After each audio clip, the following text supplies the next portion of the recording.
Alright.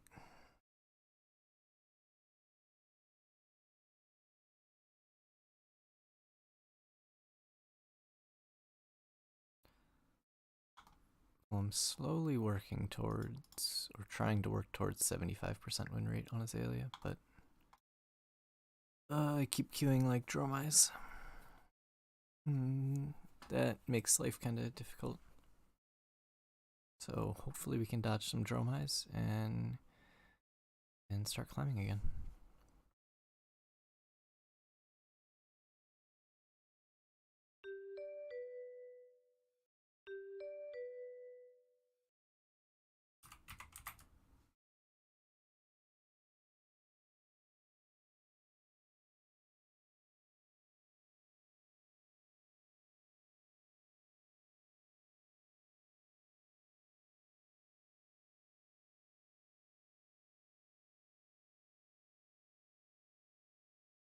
Yeah, I'm 4-3 today. I think I lost a game to... Oh, so it was Kano. There's a ton of Kanos on Talishar right now, which is a bad matchup, so that's dragging down the win rate. Yeah, a Kano and 2 Dromize tonight were my losses so far. I think.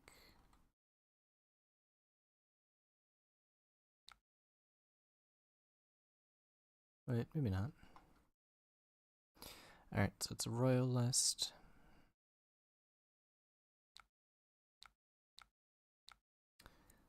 I guess we can just look to see if I can leak anything here. I don't really want to double on top. Yeah, let's just do this. If any leaks, then we can look for the cross wrap into Azalea. Otherwise, it's no big deal. I feel like he shouldn't be letting one through. Could be like a lightning press or something.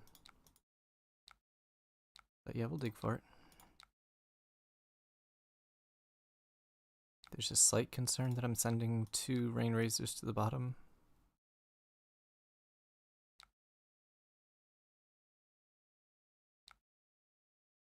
I mean, he doesn't want to block this, so this might just be 4 free damage. Definitely a consideration to hold it, though. The only thing is, like, the only real payoff for holding it there would be... Oh, it was cash in, got it. The biggest payoff for holding it would be a Rain Razors, and I had just sent 2 to the bottom.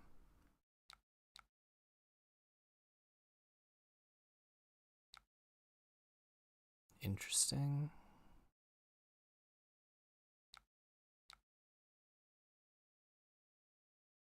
Revealing another belittle.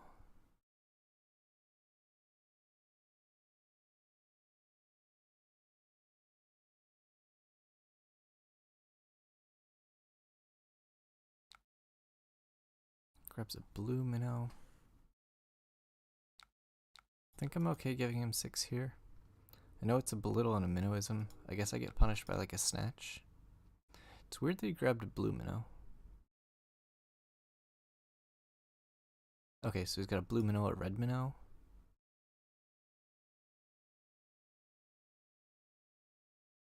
Okay, so he's gonna arsenal the blue minnow.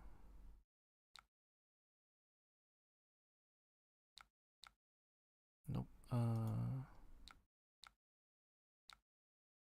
Yeah, this is fine. Hurts a little bit, but his gold's gone, so. Threatened 17, but he had to use a pot of greed for it. I think that's okay.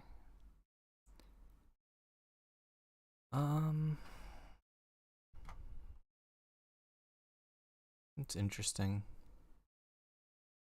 Obviously, I know there's a rebel on top. I don't think I need to set up the arsenal. I think I'd rather be safe from a command and conquer right now. Just take the damage while I can. I'm gonna block here probably. Tunic, load, Bolden into rebel. Should hopefully be 8 damage off 1 card. Oh, this is interesting.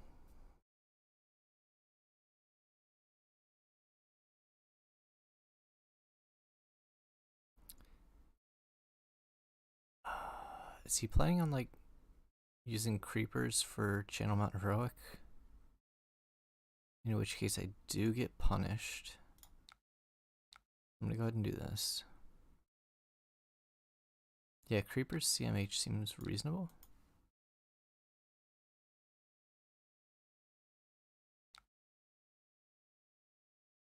Oh. Interesting. So now he's just gonna pitch the lead the charge probably. For Thorn, unfortunately I don't have the pitch to deal with this, so he's gonna get to keep his creepers. I don't think it's worth throwing 2 cards away for that. There is a discussion there to just use the sink, but I don't think I really want to. Alright, so do I want to end with a fatigue shot in Arsenal?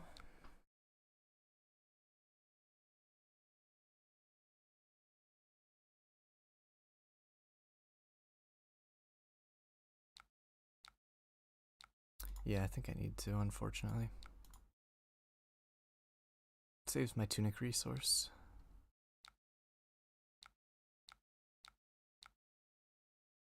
I could have sacrificed my tunic resource to get the sink below an arsenal, but I don't think it's quite worth it.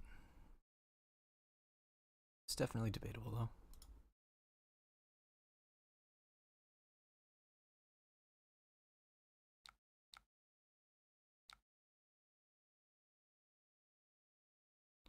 So I'm a little bit concerned with this hand. Oh, he just forgot to reveal.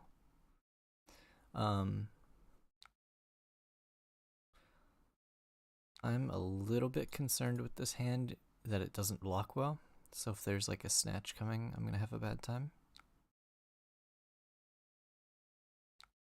But I think I need to take the risk here.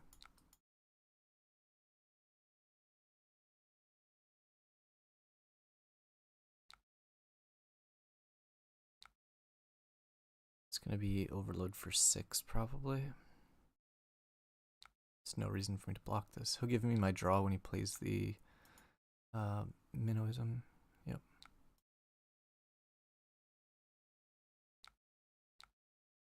There's no reason to throw equipment to make sure this blocks.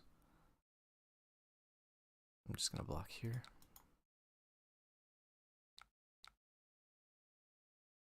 I think I'm content firing this fatigue shot off of the tunic.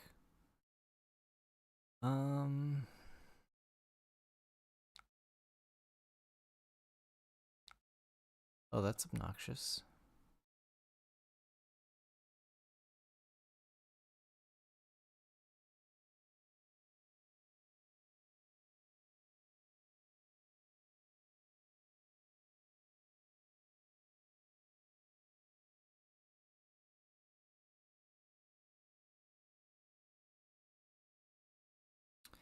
Yeah.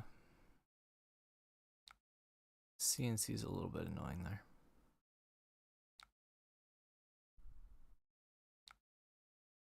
But we are going to get to blow up his creepers here. Am I throwing... I think I am going to just throw the perch grapplers, preserve the health total.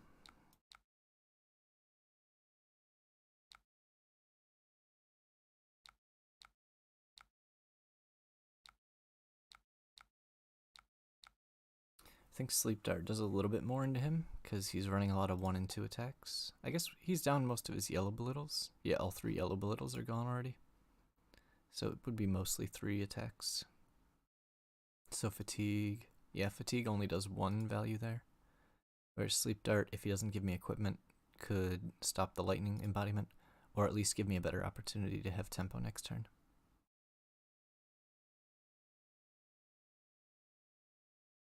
Yeah. And actually turning off the embodiment of Earth is actually quite relevant. Maybe less so into this list. The more like royal with creepers and belittles. That list often goes a little bit, what's the word? Or is a little more aggressive. So it's not as often looking to block with like its 3 block non-attacks. Whereas the more traditional lists are more okay throwing cards in front and waiting for Channelman Heroics, I feel like. I could be wrong on that, but throwing Grasp here doesn't seem right if you're not stopping the on-hit. But I'm very okay to see a Snatch. Yeah, that looks right.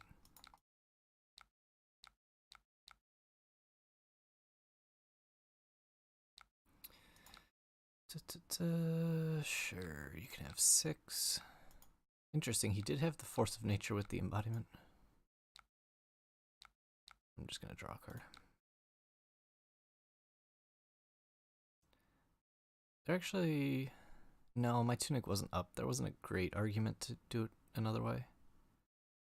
I suppose I could have...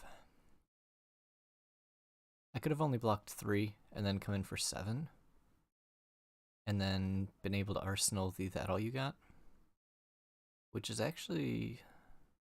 It's actually quite interesting. Because typically, when I look at a turn, I try and evaluate like a blind Arsenal the same, regardless of what it is. And I realized I could have had a little more control there. Oh my gosh, this guy.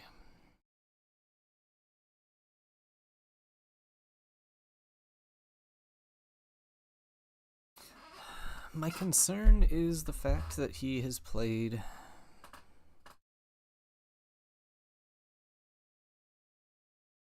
the blue minnow.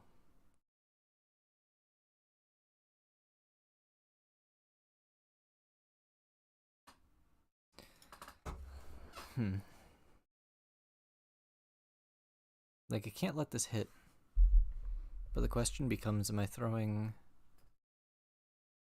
a piece of equipment and holding this? It feels really bad, but I think it might be this. Oh, thank goodness. Like, I don't know, I get blown out if that's a good attack from Arsenal. And it was hard to tell if his Minnowism was there for the go again, or if it was there to, like, follow up on the next thing. Luckily, should be in a pretty good spot after this. Obviously, losing the cross wrap hurts, but I felt like this is a really big crackback that makes sure he can't hold a full grip for quite some time now. Like, he doesn't have the embodiment, and if he doesn't block this out, he would die. Yeah, a yellow Snatch probably would have been the blowout, although it wouldn't have had go again. So the draw 2 on it wouldn't have been the worst. It would be something like Overload from Arsenal would have been the blowout.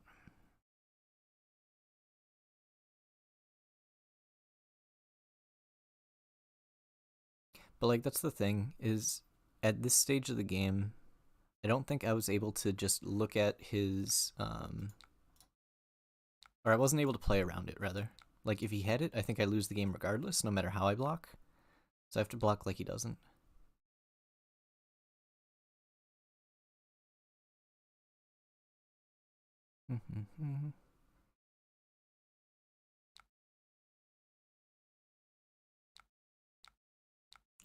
Yeah, alright, we'll take this. Oh, I don't have any more red in the ledgers. That feels like something I should have figured out prior to this turn. Is Remorseless 8 worth?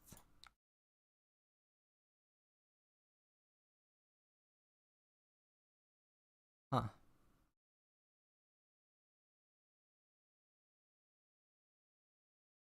He has no embodiment, and this deck is very heavy on the 2 blocks, and he only has 1 armor left.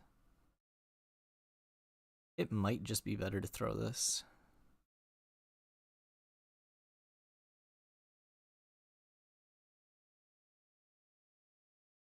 I don't actually know. I'm gonna throw the Remorseless.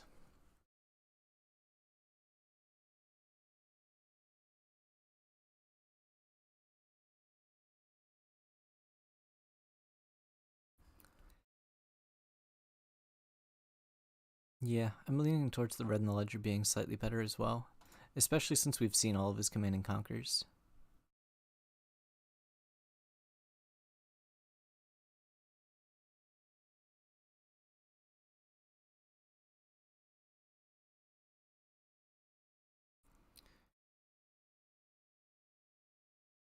But I don't know, because Red in the Ledger, I think the most likely situation was that I get 3 cards out of his hand. And in this case, he's low enough to where, yeah, like he would have blocked with 3 cards and then just played the channel and passed probably. Now he's going to take some damage here. We do also have to look at getting him in range of dominate kill.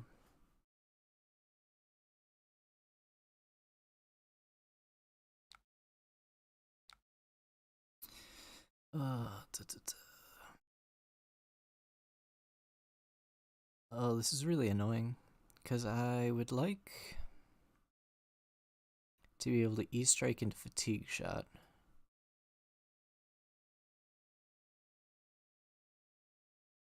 But that would involve no blocking here.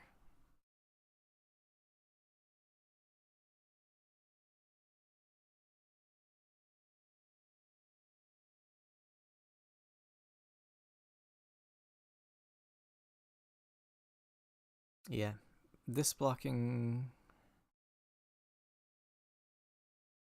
Yeah, I think threatening 13 next turn is better.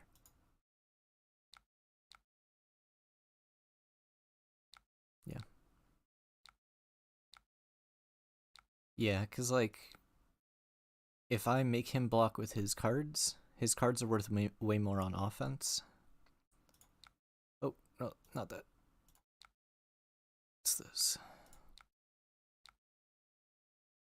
So we'll go 5 and 8, which means he's got to block at least 8, which means I'm getting at least 3 cards out of his hand. Unless he draws 2 4 blocks. There's a very real chance that I get all of his cards as well. Okay, so we're getting at least 2 more cards now. Ideally 3, but at least 2 more. I am, however, putting myself in a situation where I could brick.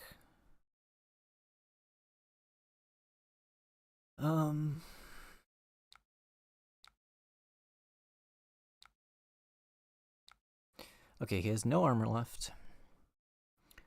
I could have fatigue shot come in for possibly 7. That gets 2 cards. Or 7, possibly dominate winning the game. That's option 1 with the glide path. Or I could just take the guaranteed 8. 8 means he has to block minimum 5. Which means there...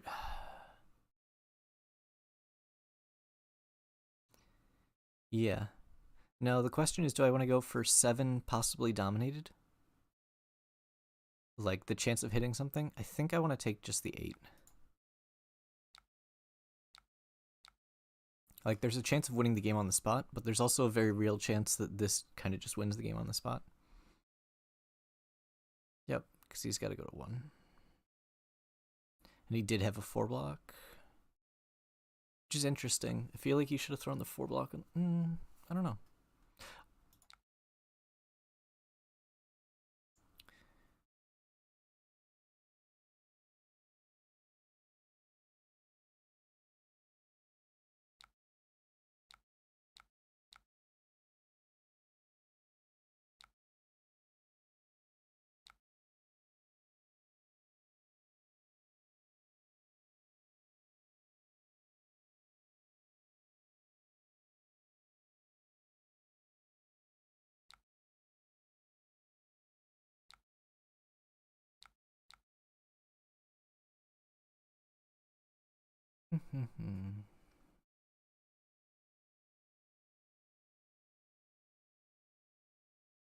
Now, I think I am going to use my tunic here.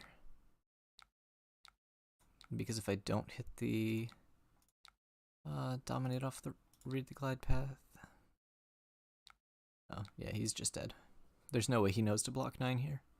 And even if he does block 9 here, I think he just loses from that point.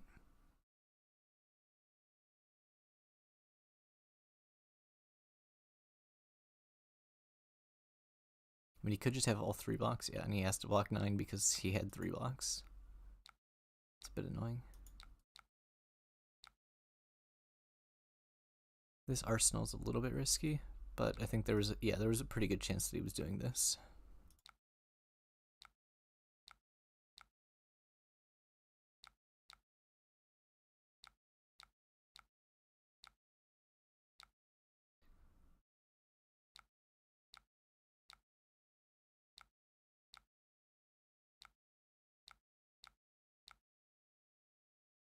Yeah, he did.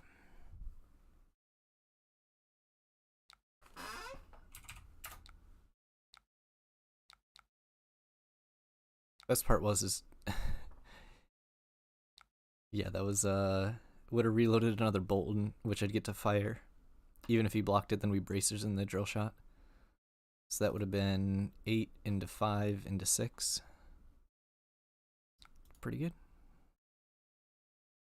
Alright, good start. Just gotta not hit Dromai.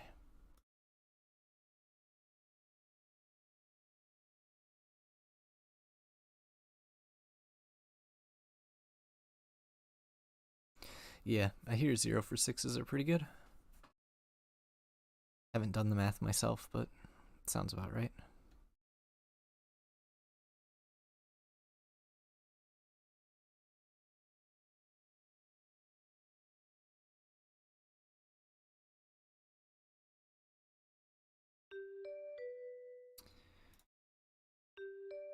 Rhinar. Always taking first from Rhinar, because I'm not a huge fan of taking 15 on turn 0. It's just a personal preference, though.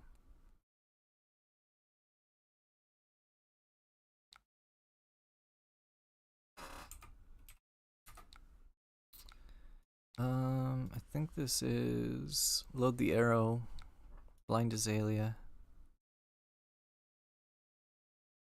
Is it blind Azalea? Yeah. Nice.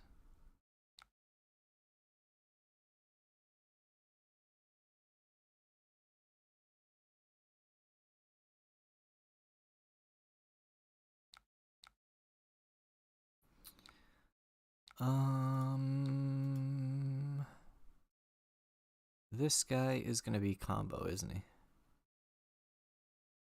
Yeah, this is gonna be Berserk combo. So I need to kill him before he 40s me.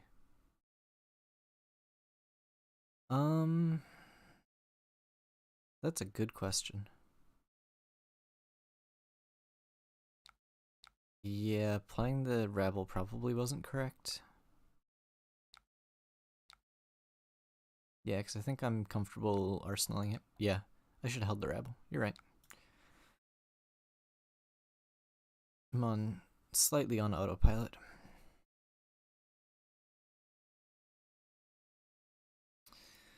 Am I gonna get 40'd already? Actually, he's using Berserk now.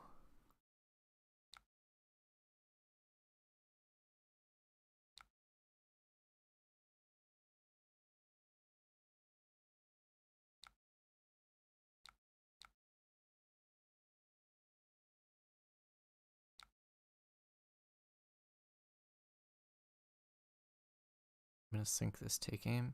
He's gonna Skullhorn next, probably.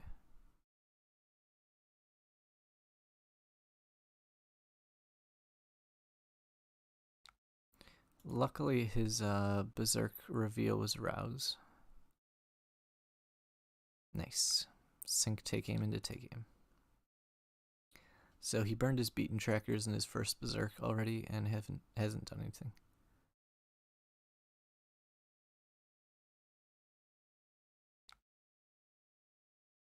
He's gonna draw and discard the Rouse. Oh. Nope. Alright, so he's trying to play full Berserk combo and missed. That's the takeaway here.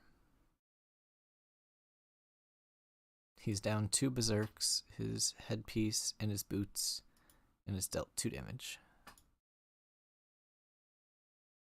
I feel a lot safer all of a sudden.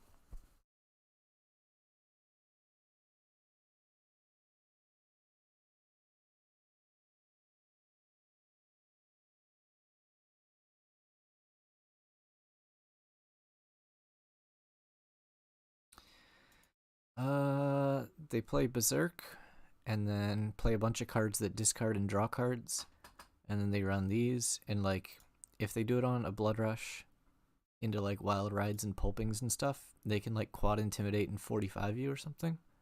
But it's a very high variance deck. You have to get lucky with your draws and discards.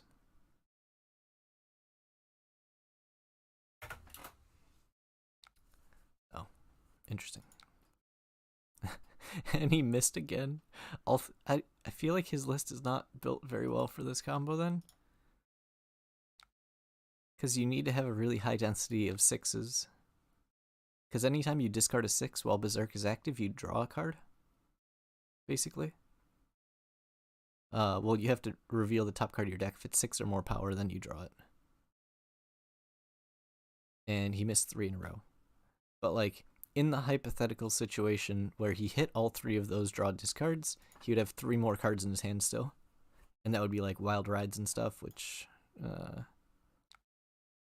yeah, normally they're pretty close to that. They're like 45 or something. So I don't know what this guy's doing, but I'm okay with this.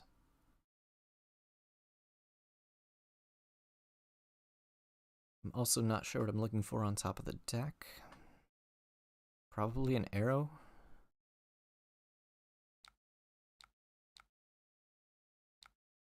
Yeah. So we'll just E-Strike, Arsenal this take aim, and assume we draw an arrow next turn.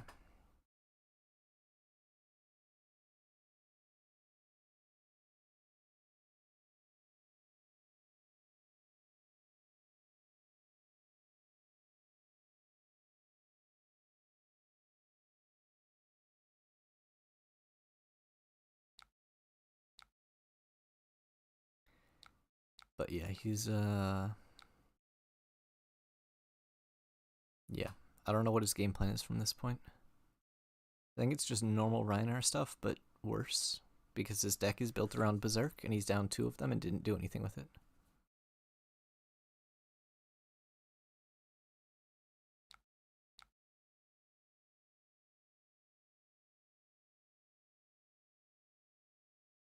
I mean, technically, but they're supposed to kill you on the first combo, so I can't imagine he's got more.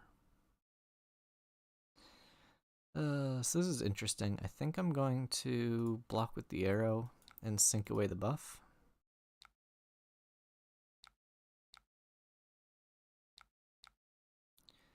Because in theory, I should have been able to find an arrow reasonably close to the top. Yes, Cadaverous Contraband actually makes a lot of sense. I could see that. Yeah, let's go ahead and Arsenal this.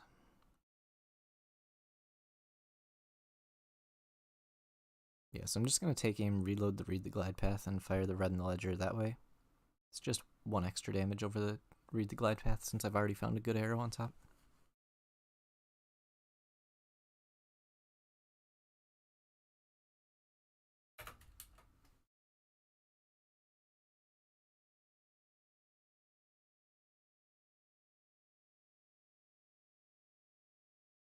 Come on. I'm just trying to reload.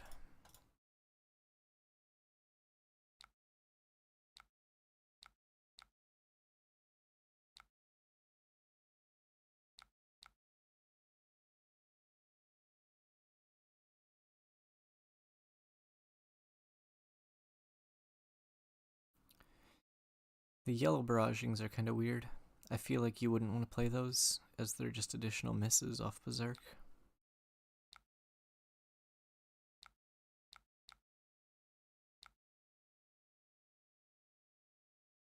I don't know how I'm supposed to feel about the no block.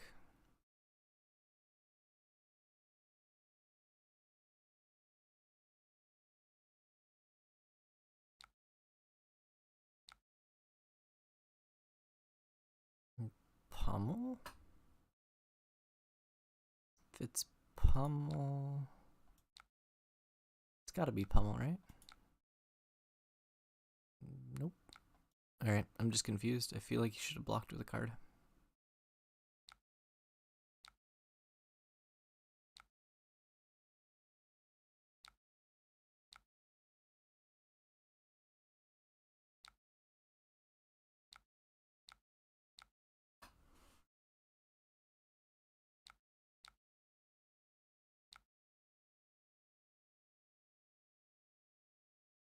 I mean, he does have one more Berserk.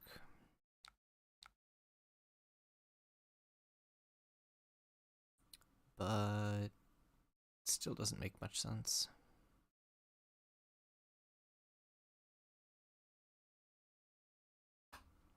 It's a lot of reds. Yeah, I think him running the full suite of barraging beatdowns doesn't seem quite right. The other thing is this deck also runs a lot of non-blocks. Oh yeah, Blood Rush. That's a very real thing that it could have been that he wanted to Arsenal. Which now he's going to have a bad time because this is a non-block and this is a Blood Rush. It's probably red non-block and Blood Rush, hopefully.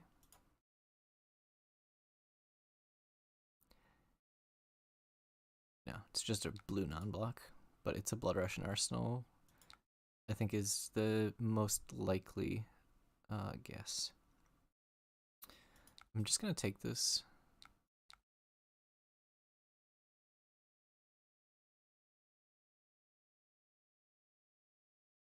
So let's find out what it was.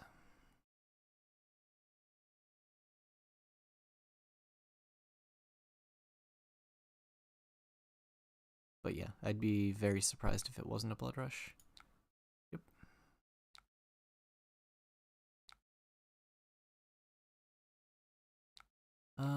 I don't care about Dominate. He's got enough non-blocks. I want something playable. Cool.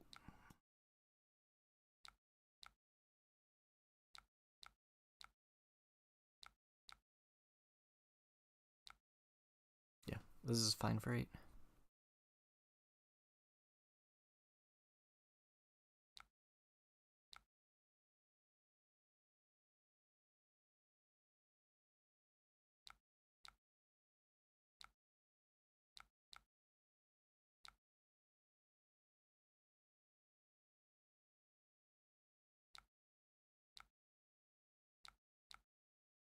Oh, of course the one I don't want to block with. This is fine. This hand is great. Anyways. Oh yeah, and he's under fatigue shot, so it's only for 5.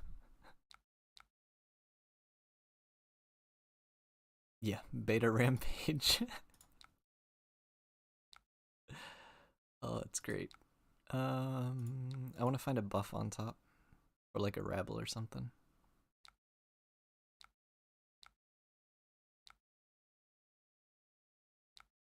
Never lucky.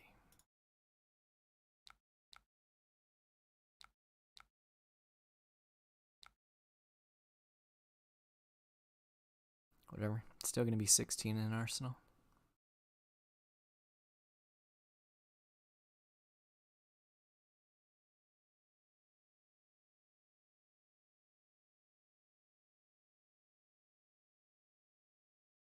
I feel like this guy's deck has too many reds.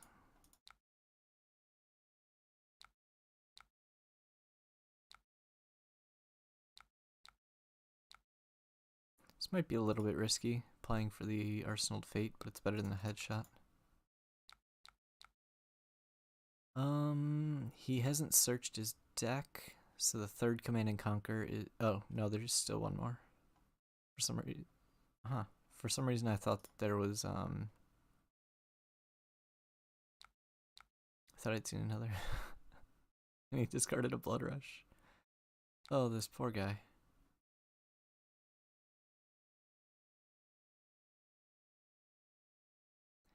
Yeah, I know we've seen him pitch one Command and Conquer. I don't think he pitched more than one.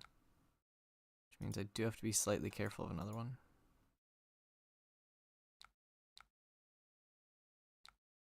Alright, now we start taking his entire hand. Actually, we don't take quite his entire hand, but it's going to be close.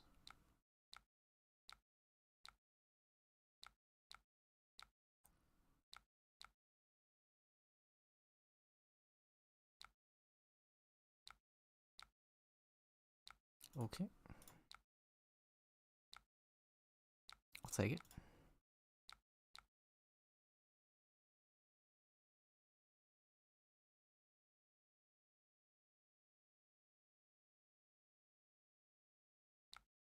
Yep, goes to 1 and can't play any cards, so it's just going to be like Meat Axe. He's got one beast within left. Oh no, he pitched the second one. He's gonna play a card and die, isn't he?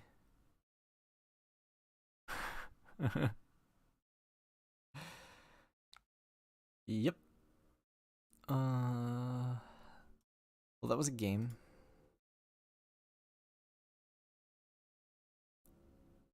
Huh.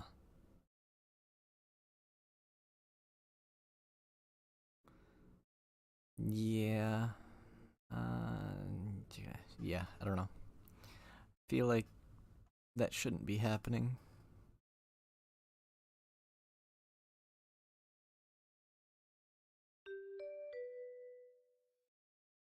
Alright, another Briar. I still like second into Briar. Obviously, it feels bad if they lead with like Channel Mount Heroic, but on anything but Channel Mount Heroic, I feel like it just gives you a lot of pressure early. And even if they do hit a Channel Mount Heroic, there's a reasonable chance you can find like a dominated red in the ledger. It's been interesting. I know a lot of them are playing like the Royal package now, and I assume they still have Crown of Providence in the sideboard, but a lot of them have still been playing the Royal Helm against us. And I think Crown of Providence is much better. Like, when they only present 3 armor into us, feels really good.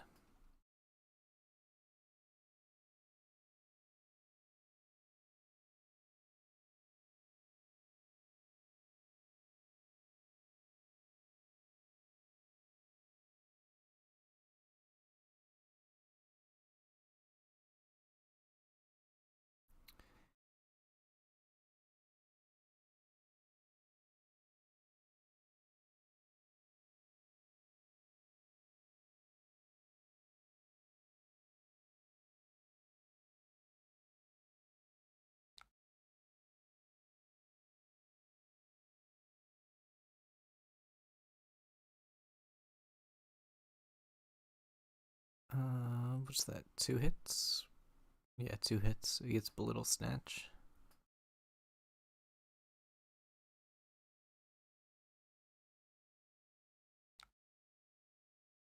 Oh, he has Burgeoning Snatch. Interesting. I feel like he should have grabbed Belittle. We are gonna go ahead and AB it.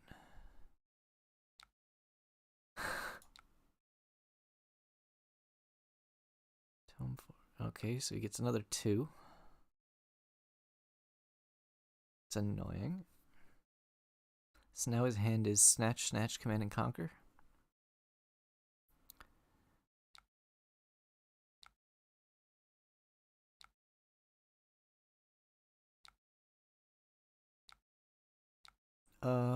He probably didn't have anything to reveal, but I assume it would make sense to just Arsenal. Now he's gonna Thorn for 2 and 2. So this is a weird situation where it's like I want to hold an arrow, I want to hold... Huh. Do I just throw away these cards and grab a brand new hand?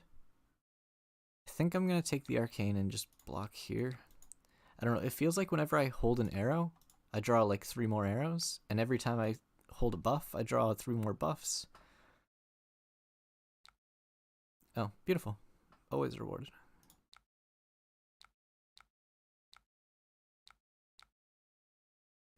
Sure, Sleep Dart works.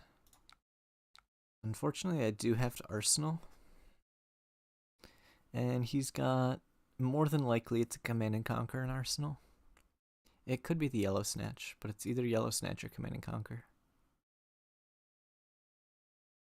Yeah, but like in that situation, had I blocked with the Fatigue Shot and assumed I'd draw an arrow, I would have gotten screwed.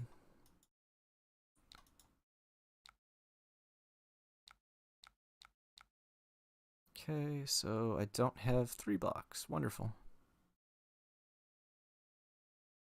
This Command and Conquer is gonna hurt. Oh, hopefully there's no Command and Conquer now.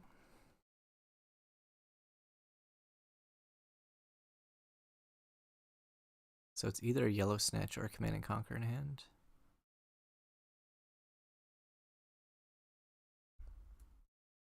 But the nice thing is that he can't get an embodiment here. Pitching the cash in seems weird.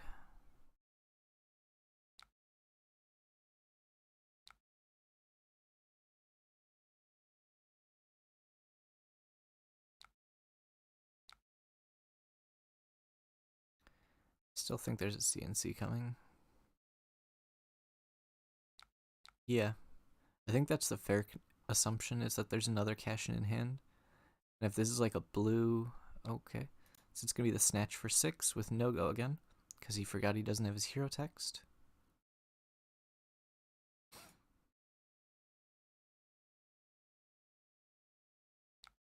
Oh.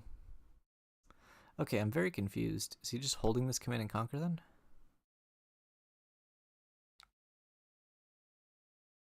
This has got to be Command and Conquer, right? And he had double red, which is why I didn't play it there.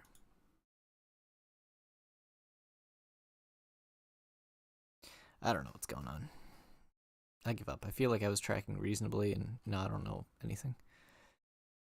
This next hand is... I think I'm going to just stay on the front foot here, because he doesn't have the embodiment.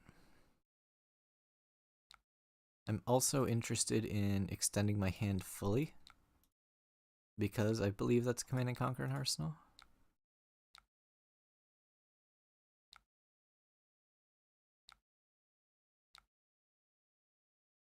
Wait, did he pitch the yellow snatch? Am I just blind?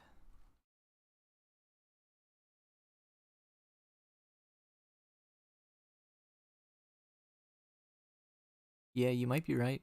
He might have just pitched it and I didn't notice. I think there's still a CNC in Arsenal, though. Or yeah, you could be right. I could have just failed all of my tracking. Okay, there it is. We found it. I knew it was there. Oh man.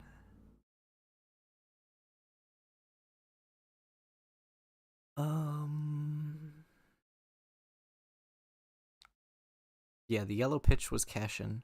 The only time that he might have pitched it would have been the first turn, but I didn't think he did.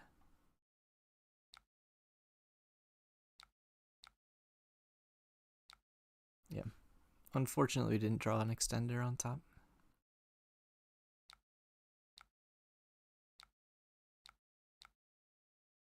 So I recorded an Azalea video a few days ago.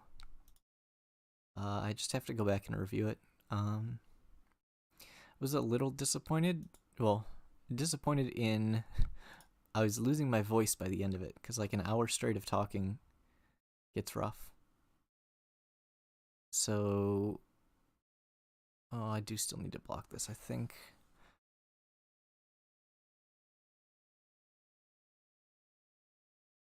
Right? Because there's a chance he draws into some of the creepers. Either way, I recorded a video. It's just like... I called it an intro, but it was like an hour long. Oh, I don't know why I didn't see that drill shot.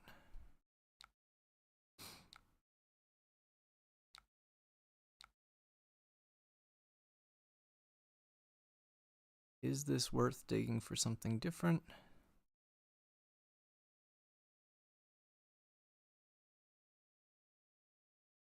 But yeah, I need to just go back and review it. I don't know why, but in my head, because I was trying to talk, I thought this was a buff for 10. Or 2 cards in a tunic for 10. It's pretty good. And he's put in a situation where he's not going to full block it. So it's like, does he block with his grasp to actually get the 2 block out of the grasp? Yeah, but now he's out of armor.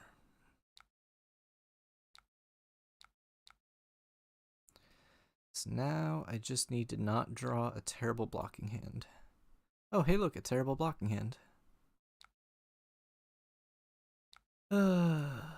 Okay. This round's on me works.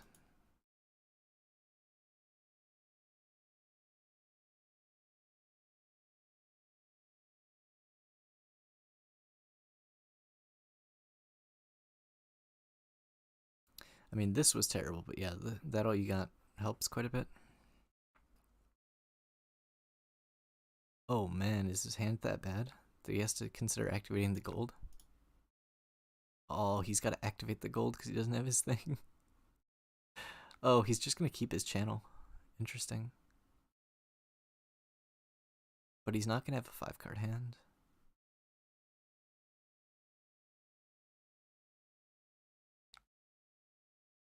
Oh no.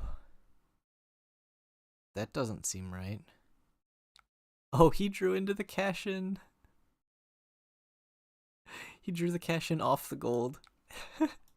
Oh no.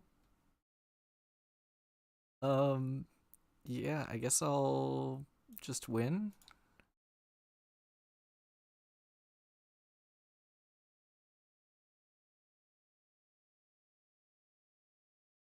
I guess. Do I rabble here? Oh man, this is almost so good.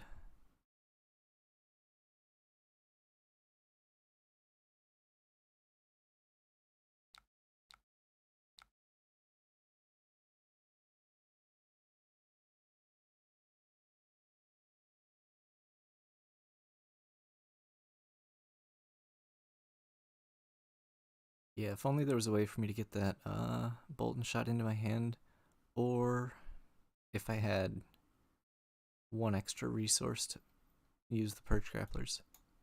Or no, I need 2 more resources. Never mind. Oh, wait. No. Crap.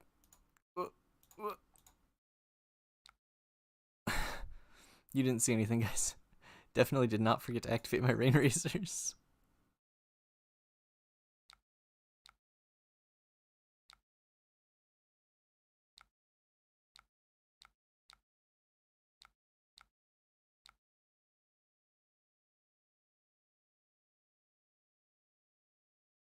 Yeah, this guy's hands did not draw, or did not line up well. Like, he had to pitch to activate his gold to draw the cash in. It's kind of just like, it's just worst case scenario. I mean, he's probably still going to come in for 7 here. But, like, I don't care about this 7, right?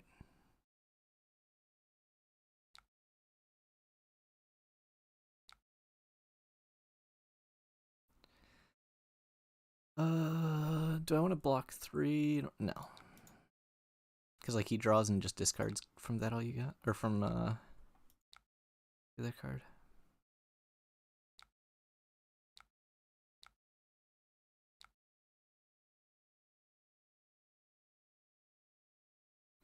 Yeah, I could have blocked with that all you got and just blind drawn. So I would have blocked 3 to do 2 less damage. But I think staying on the front foot is more important here. Yeah. I don't think he gets to hold a card here. I mean, I guess he could throw the boots. Yeah. I don't see how I lose this game. I was about to say outside of drawing like an all non-arrow hand, but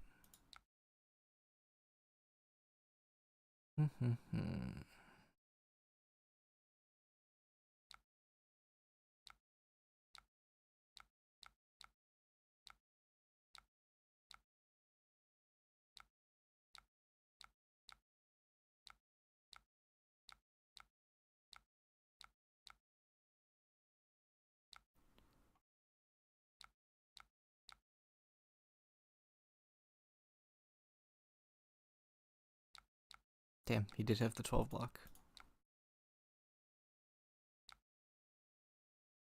Oh yeah, he's dead. This is 5 into 5 into 5. He can't block that.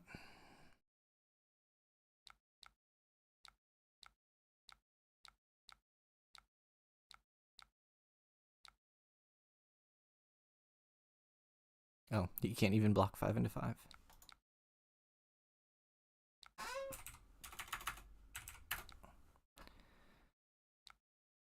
Yeah, I think that game was a little more a result of our opponent's draws being below where they would like them to be.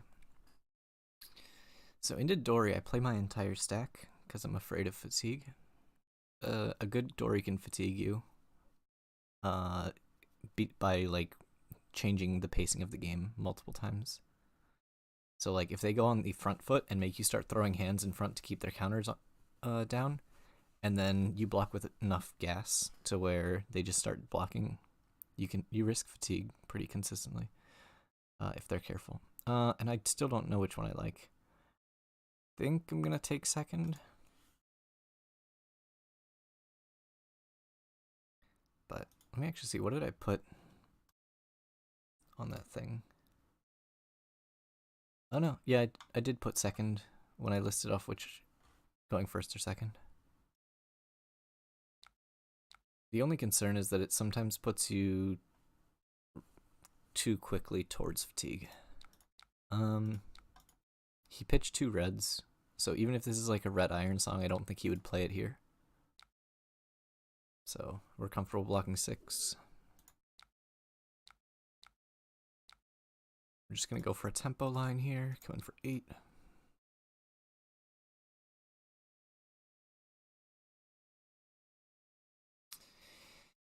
Does have Helm of the Sharp Eye, which means it could mean a couple things. He's definitely going to be playing Stroke of Foresight. I know some Dories are cutting it, but I can't imagine cutting it if you're playing Helm. It also means there's a pretty reasonable chance that he's lower on defense reactions and is looking to play more aggressively.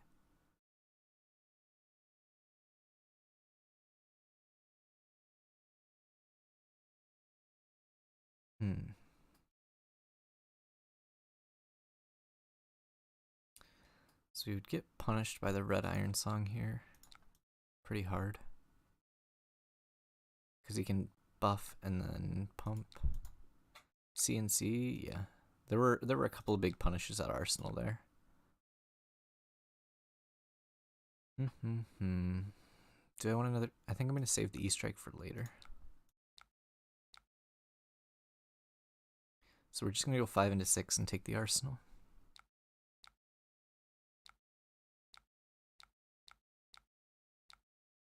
Nice. These are some real premium cards that he's used already. He's playing Blue Stroke, yeah. I could see it with the Helm.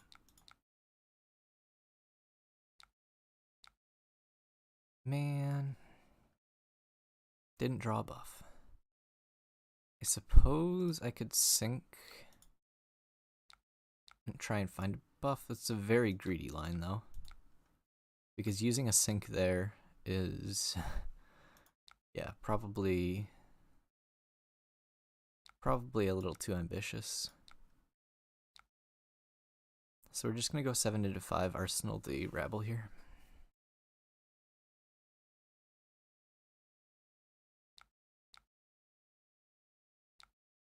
Okay, so he is playing Steelblade Shunt still. Even with the Helm of the Sharp Eye.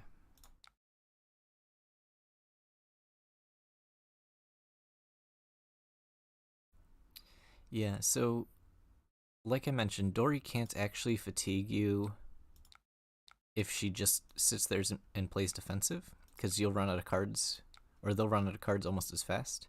They have to be swinging the Dawnblade quite a bit and force you onto the back foot.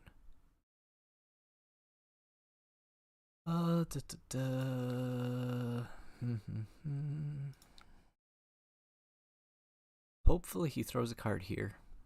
Yep. Alright. I'm going to take a greedy line here.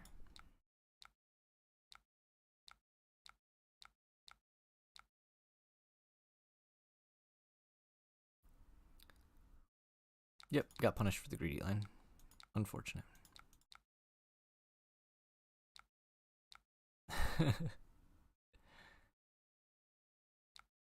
The funny arrow? What's the funny arrow?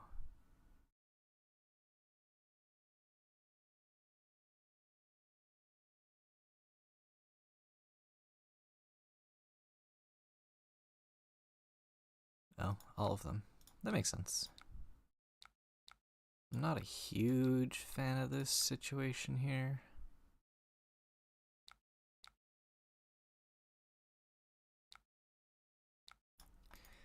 Because I just used a Seek and Destroy, or I used 2 buffs on a drill shot that's not dominated. I'm probably getting like 3 cards and a bracers. Oh, alright. So I presented significantly more cards than he did, so I'm not sure how well this works for him.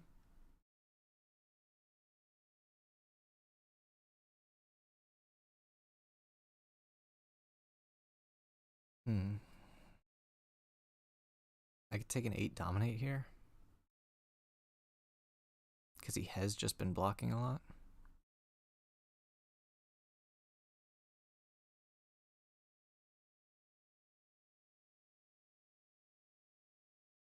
No, we're going to do this.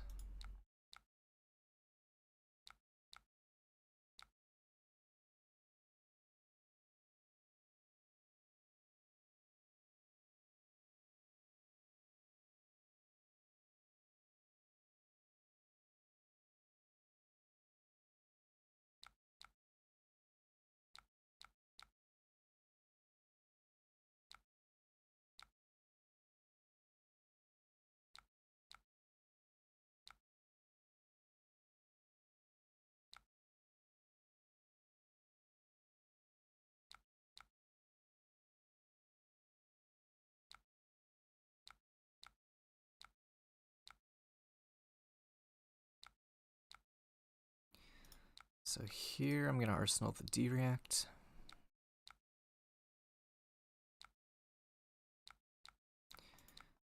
I'm at 49. Yeah, that Iron Song was cheeky. Alright, we'll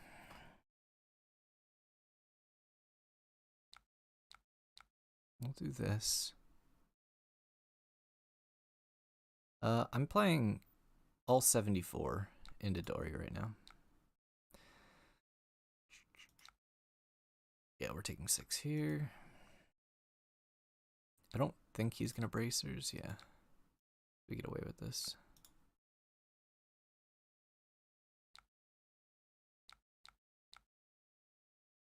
So the thing I'm trying to watch is how many cards we've gone through and how many cards are in deck. So like, clearly I have a health advantage, but if I run out of cards, then I don't have a health advantage. As dumb as that sounds. Huh.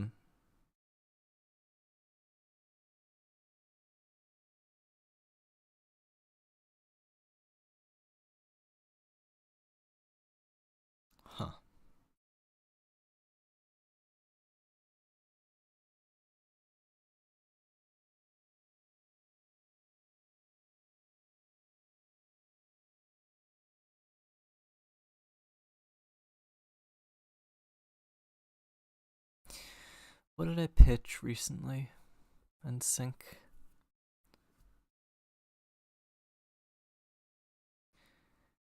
Yeah, I mean, the short of that is I either need to run him out of the cards, like entirely out of cards while killing him, which my pacing for actually killing him is not great right now. Health is a resource until you run out of your other resource, which is cards.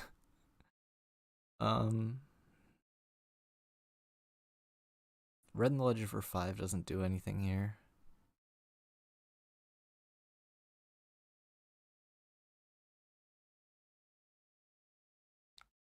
I think I just need to hold the tempo here for a second. Try and set up a 5-card hand. I don't know, this is definitely debatable.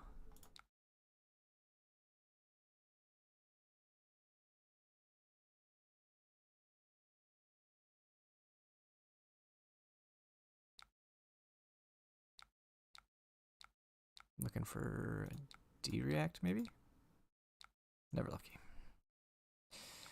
This is gonna hurt.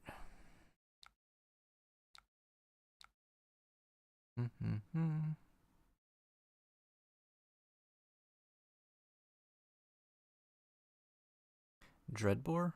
Yes, Dreadbore would impact this game. It would make me lose.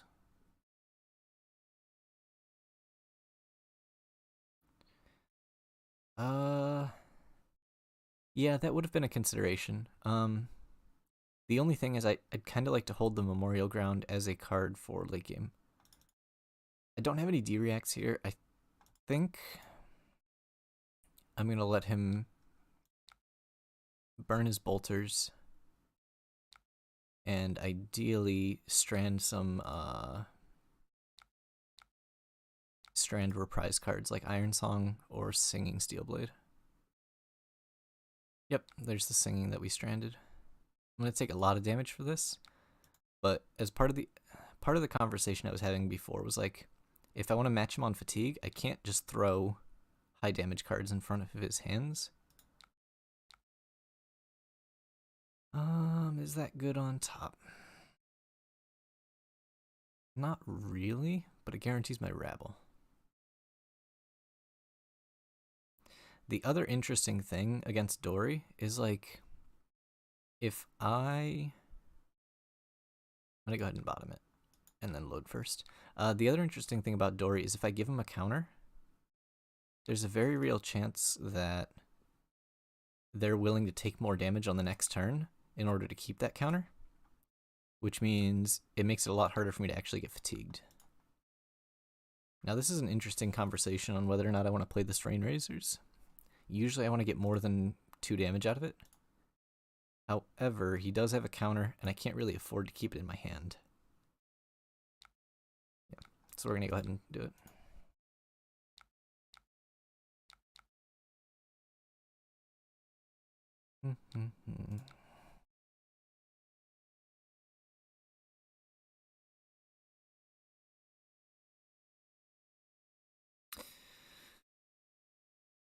Huh.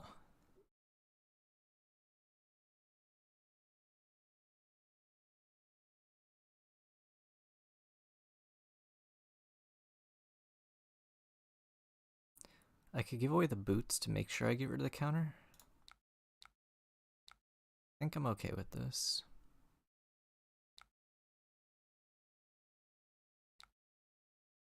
Or, I mean, I guess there is a chance that it doesn't actually get away the counter. I'm gonna save that Deadeye for later. Oh, always rewarded. As much as I hate using this many D-reacts, I think getting rid of the counter is important. Cool. So we'll take a slow turn here.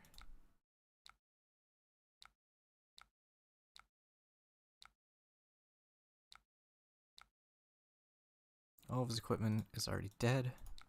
And he's at 15 and I'm half. So I have double his health. I have half of my deck left. And he is at 15. He has no bolters here. So blocking punishes me really hard with a glint. Obviously run through does punish me as even run through really punishes me here. But I haven't seen any glints. I think we're gonna play it risky here.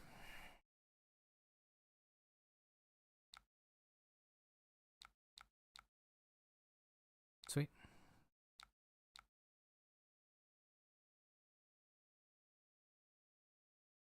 I'm okay with that. Yeah, and like, I'm actually doing fine on fatigue.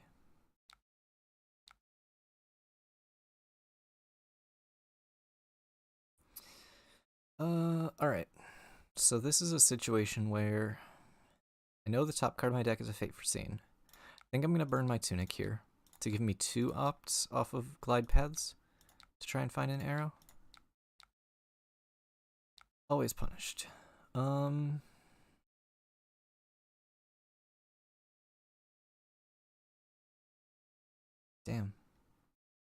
I think that was still correct. Like, if I found the Dominate, this would have been 8, probably like a 13 Dominate, and I put him on the back foot for the rest of the game. Now the question becomes, do I want to just come in for 9 and Arsenal the Fate? The thing is, he knows I have the Fate, but I think that's okay. I'm going to save this take aim for later, hopefully attaching it to a Dominate. Yeah, we haven't seen a glint, or he hasn't played a glint. I haven't paid attention to if he pitched one, though.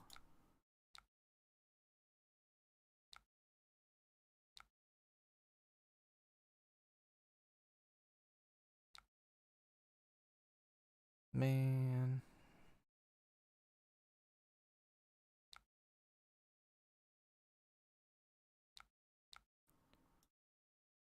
Guess I should have fate foreseen first. Alright, take aim on top.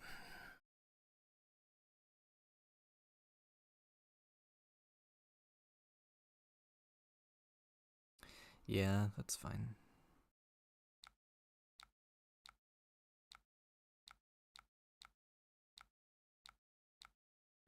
Just come in for the 8, and then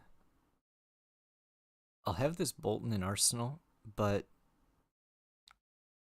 depending on what I find off Crosswrap, I'm definitely not opposed to sending this Bolton to the bottom to match with that Rain Razors that I just pitched. Ooh, okay. So I could, yeah, I really like this. So the bottom of my deck is Rain Razors into Bolton Shot, and an E-Strike Go again, bottoming a Bolton Shot. So now the bottom of my deck is Razor, Bolton, Bolton, which will hopefully give me the gas I need to close out the game. So then that lets me play kind of a tempo game plan here for a little bit, which my hands are just efficient enough that he leaks damage.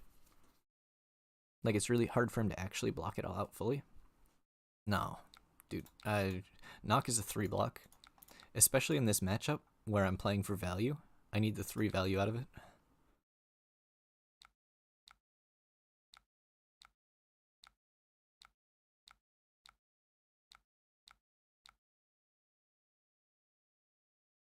This is not a good hand. Hey Adam, how's it going?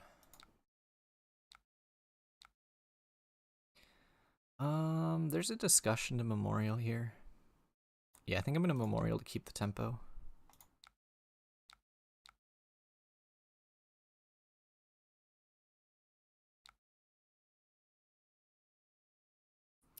Yeah, he's only got 13 cards in deck, and one of them's an eye. I had already used on that last turn. I had already used Azalea, and it was I wanted to keep a tempo line and make sure I keep my lead.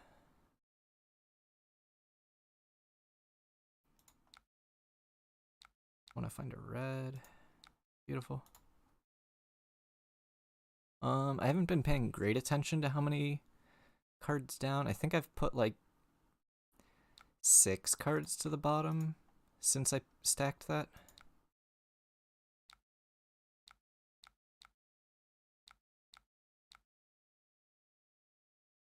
Which means I'm probably looking at like 2 or 3 more turns before I find it, including opts and stuff and draws.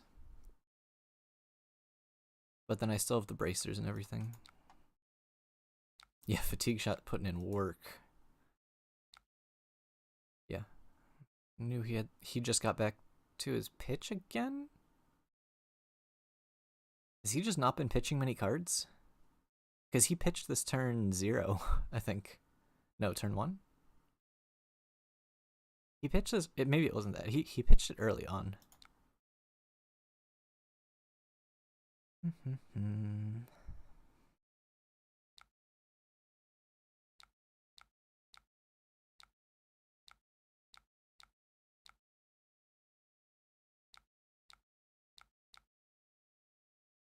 Oh, maybe he just dies here. It is possible that there's 2. I ran into someone playing 2 earlier. Yeah. Oh, alright, he just died. Alright, let's see how... I think there was... Alright, let's see if I can remember.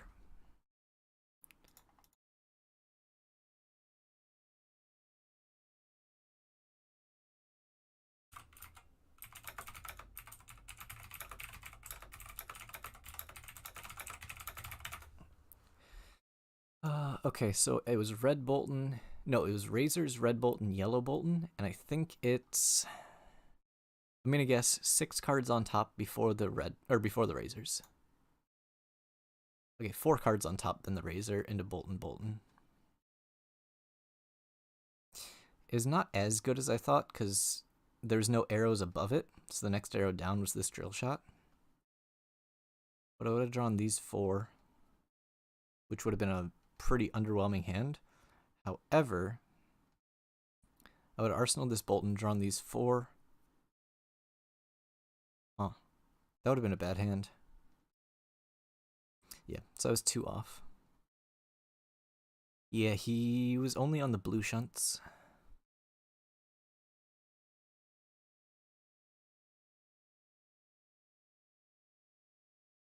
But yeah, I had plenty of gas left in the deck still.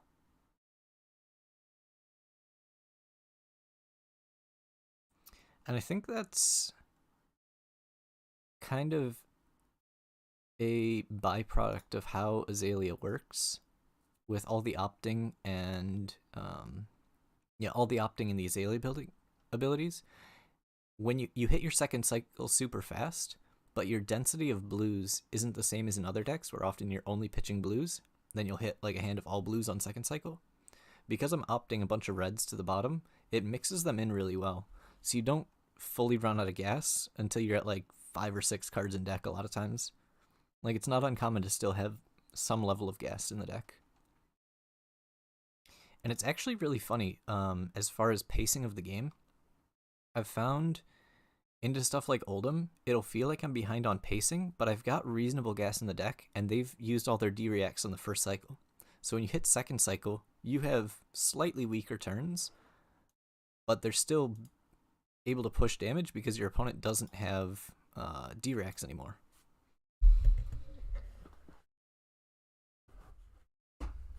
It's actually really surprising oftentimes. Like, I'll get there and go, wow, I felt like I was super behind. Like, when I'm halfway through my deck, I haven't done as much as I'd like, but yeah. I often find I'm able to push through a lot more damage than you'd think on the second cycle and third cycle and like the bottom few cards. Oh no, not Hornet. Yeah, we need more Hornet Sting in New Horizons. I don't know. Boots would be nice, but I don't know what boots would do. Gloves could be nice, but I feel like Bullseye Bracers are actually really strong in the way that the deck is currently built, and Tunic is really strong. So like, I'm really happy with all 3 of these equipment pieces. It's really the boots that are debatable, and like, I don't have any block here, so Perch Grapplers are fine, and Snaps are fine. Yeah, a chest piece would be interesting, I just don't know what it would do. I think Tunic is just really powerful. And like, I don't know what it could do that's better than Tunic.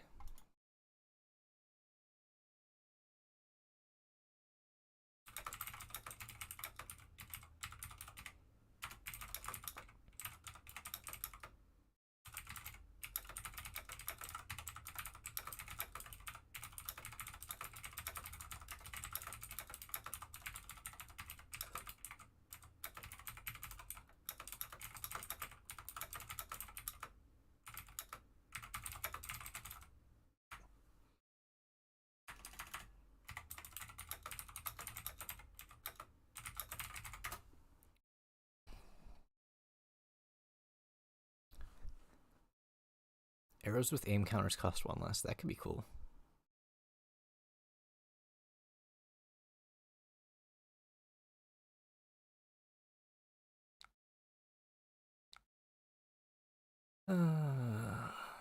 Double strike. I can't afford to throw a card in front of the first one. I mean, in reality, I don't think we're ever getting battle-worn equipment for Ranger.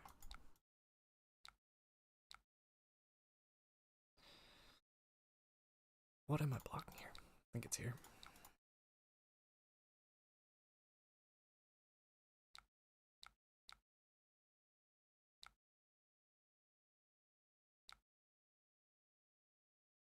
So this is a weird situation where, I mean, I'll talk about it more in the video, but you have like a category of cards, what I call extenders. And so in this situation, if I don't draw an extender, I get punished pretty hard. No, I'm just gonna go for it anyways. But extenders would be just anything beautiful. Extender, something I can play on my own turn just fine. That doesn't use an action point. So like there, if I drew an attack like another arrow, that would not be able to extend and I get stuck with a card in hand. Which the deck is built to be pretty heavy on extenders. It's over half the deck. Which is obviously important because you need to be able to play out 5-card hands. If you, yeah. So this is a weird kind of boarding decision, specifically against Katsu. It might just be remnants of remembering the old control Katsus, but like a defensive Katsu can fatigue you pretty consistently. So the reason it's there, nice. The reason they're there is partly for the endgame, but partly as I want to be a little bit above 60.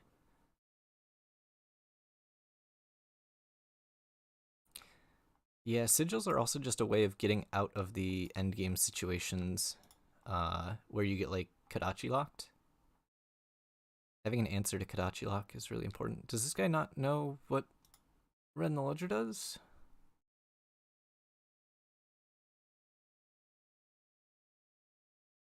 All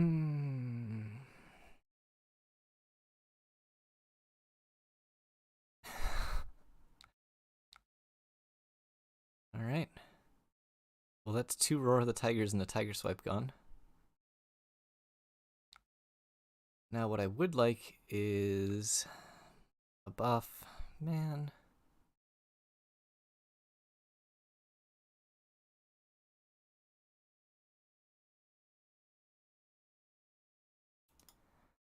All right, we're gonna do this.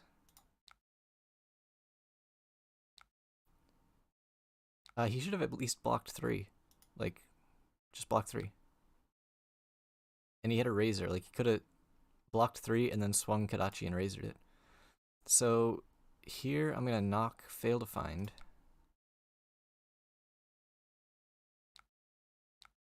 And hope to draw an extender. Easy. So yeah, that's a weird little interaction that you should be familiar with is when you go to search, like with Knock the Death Whistle, you can just choose Fail to Find. And in that case, I did not want to draw another arrow. So it let me shuffle the deck and hopefully not draw an arrow, which it didn't. It's never the most fun line, but sometimes you just have to. If I draw a blue here, I'll go in. Blue. Blue. That's not a blue.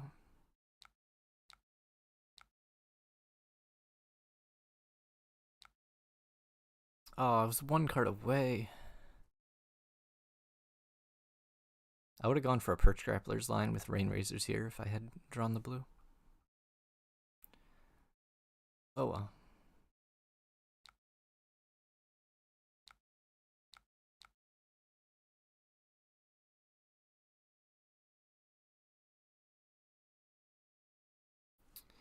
Any other cards I've considered including in the deck? Yeah, there's a handful that just barely miss. Hamstring Shot is up there. And one sec, this is an interesting decision point. Do I want to save this Rain Razors? Or do I just want to take I think I'm just going to take the 2 damage. Hamstring Shot and Take Cover are on that list. I think Hamstring has some pretty strong applications in the Dromai matchup. And potentially into Oldham as well as Icelander. And probably even Phi. There's probably situations against Phi where it's nice. But as a whole, yeah, I think it needs... Actually, that's one I want to fit in. Take Cover is really strong into Dromai, as well as...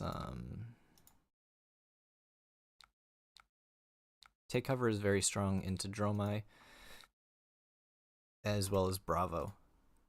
So if you're in a meta heavy with those, no, sorry, not Dromai, Dory, the other one that starts with a D and ends in an I.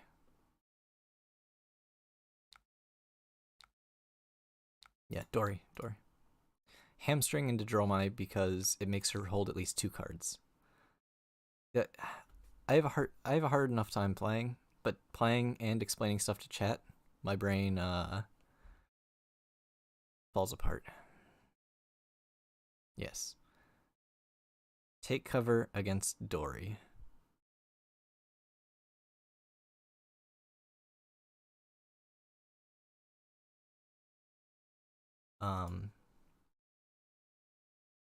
Yeah, I think if you have take cover into Dory instead of like sigils, the matchup feels very, very good.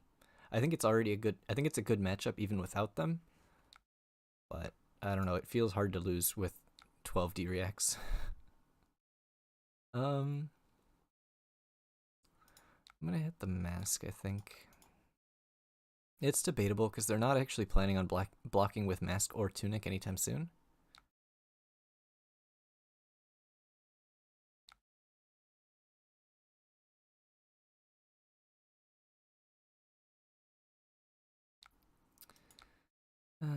Surging.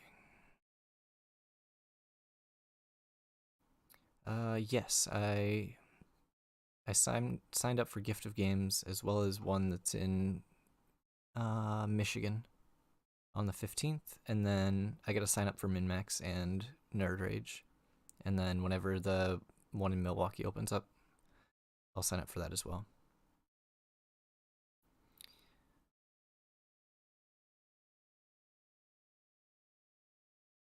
Huh. This is interesting.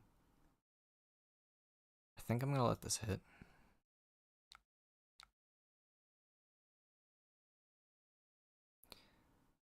Yeah. The problem was, like, if I blocked this and he did have the natural whelming, I get punished so hard.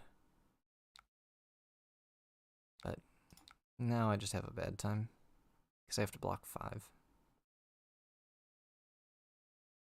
Do I have to block 5? What's the worst case scenario of him drawing? Yeah, actually, what is the worst case scenario? If it costs more than 1, he has to just Kadachi with it. And if it's a 0 cost, it's annoying.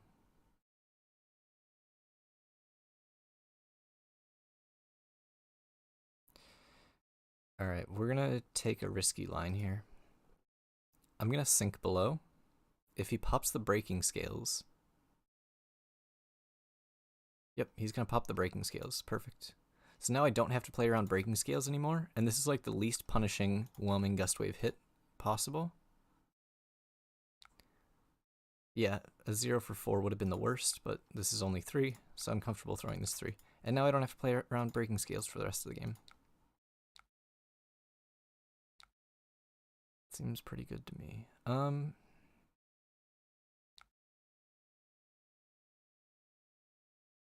Yeah, that's fine.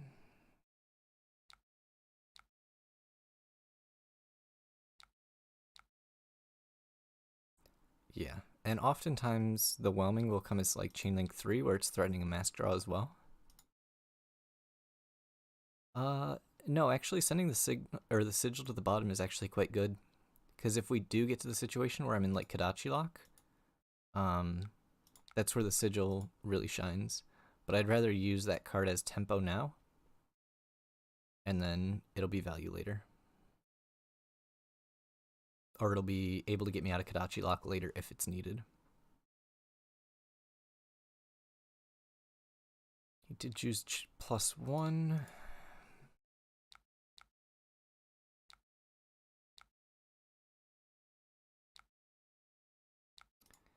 I think I want to find a better buff here.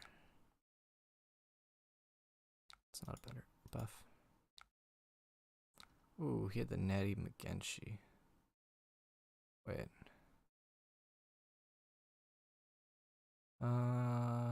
So I do have to block that, right?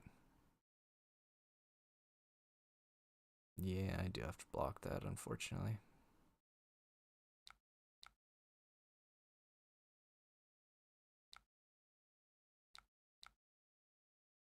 But again, this is another situation where he didn't have breaking scales anymore. So I was happy with that. I had a game. It was a top 8 of a Pro Quest on Azalea last year, Pro Quest Season 2, against a Rhinar, where I had I don't remember if I had opted a sigil or I drew one and I was putting it into the arsenal, but I knew I had a sigil coming up. So I intentionally went down to 1 against them. So then when I came in with the attack, they went for the Reckless, thinking it would kill me, and I was able to respond with the sigil.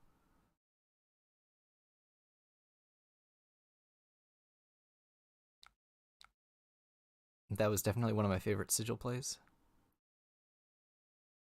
Although the funny part is the attack was dominated. The attack was dominated, so she actually couldn't block with the non-6, and then ended up randomly discarding the 6, or randomly discarding like a pummel instead. So it didn't actually end up mattering. Because the dominate was gonna kill her, and she could obviously only block with 1 card. So the sigil didn't actually save me, but it could have been cooler. I'm still counting it for sure, definitely.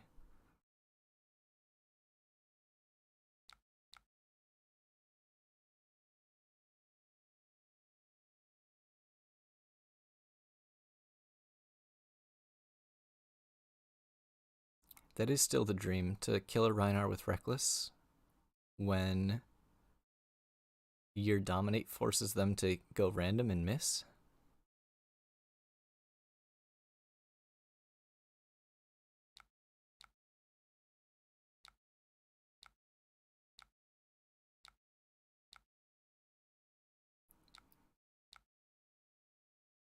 Man, bolt and shot in the wrong order.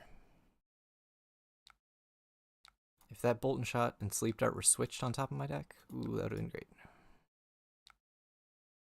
Oh well.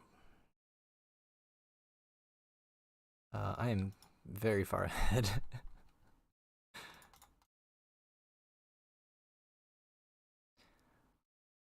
Oh, that would be so much fun.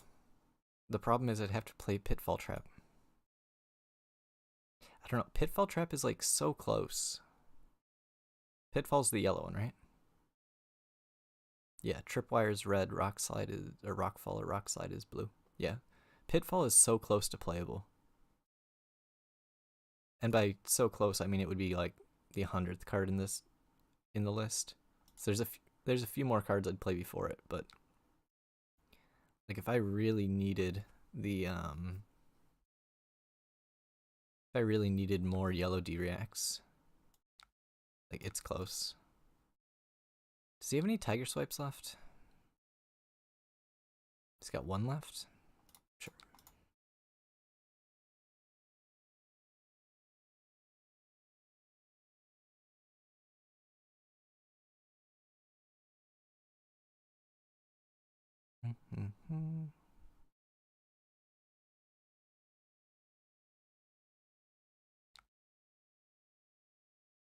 So he's got it in hand or arsenal, probably.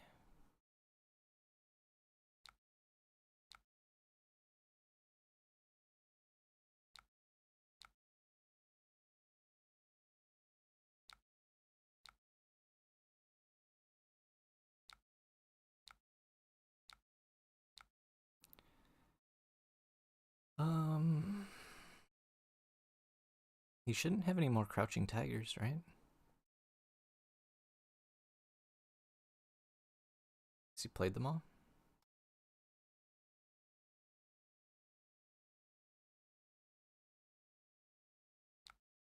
I think I'm still just gonna let it hit.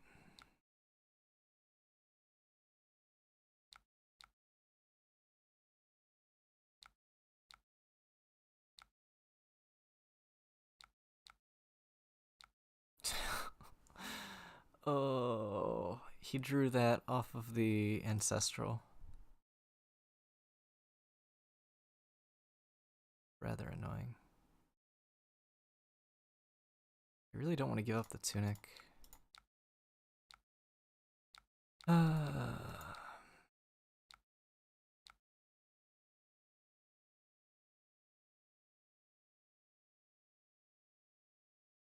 just bottom it. Yeah. Like, so the thing is, traps could have been cool if it was a hero that didn't depend on playing action attacks out of arsenal. Like, if they could have given traps to like any other class that didn't have arrows, and they would have been really cool. I don't know if they would have been good, but they would have been much more functional, I think. I think I'm okay just throwing this Fate Foreseen. Oh. No, I'm very okay throwing this Fate Foreseen.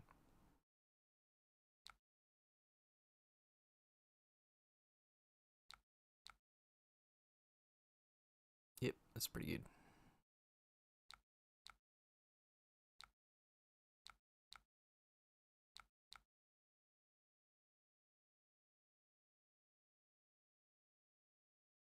So this gonna be like 100 wins?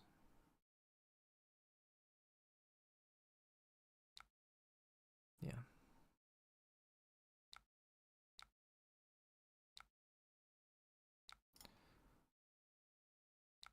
Yeah, we'll just play this conservatively. Actually, no. No, I'll just take this.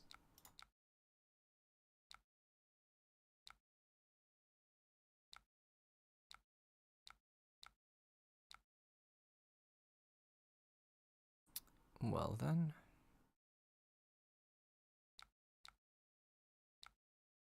Oh, okay. I guess there's just a red in the ledger on top and I don't even have to knock for it.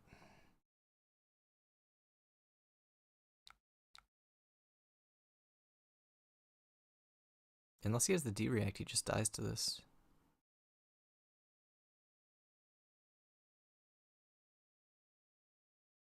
Do I have any red headshots left? One. I think I should still have one.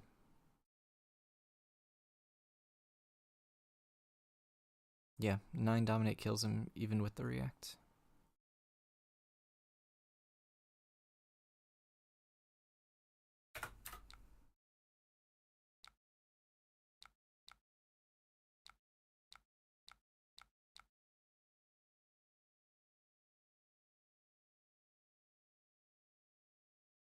Like, if I had the impression that he was on, like, Sigil of Solace, it should have just been the red in the ledger.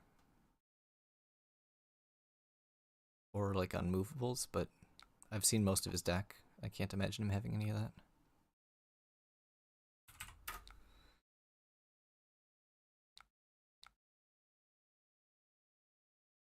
Yeah, I don't know. Tiger Katsu doesn't feel very good. Like, I don't know. One-handed or, like, crossbows and stuff could be cool, but I don't know. Death Dealer is just so good.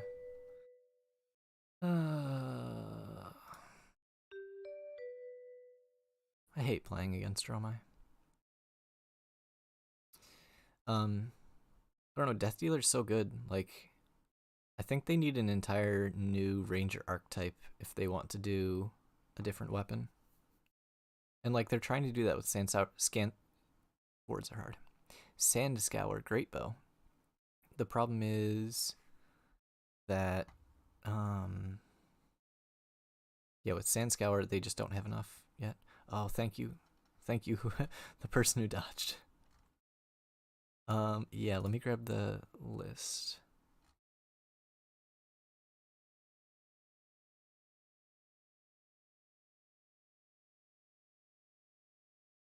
Oh,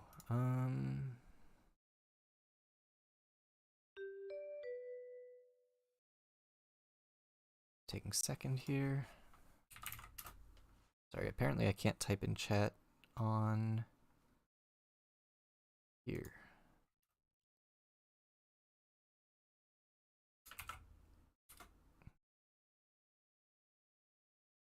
Hopefully that works.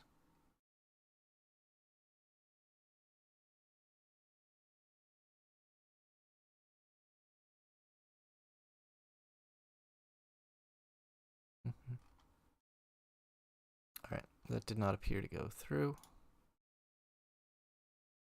Let me do this.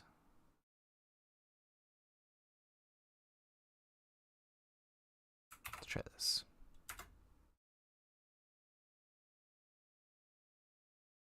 Should probably start. Oh, this is the OTK guy. There we go. Link went through.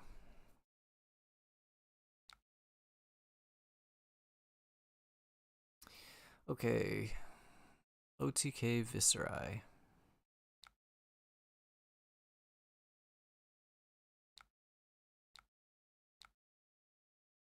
Yeah, for sure. I think it's really important to understand how other decks work. Like, you can definitely be a specialist at a specific deck, but it only gets you so far. You definitely need to take the time to learn what the other decks are doing.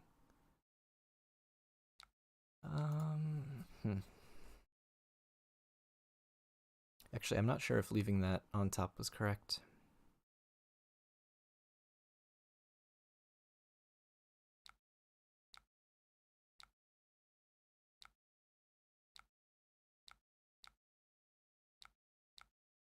Yeah.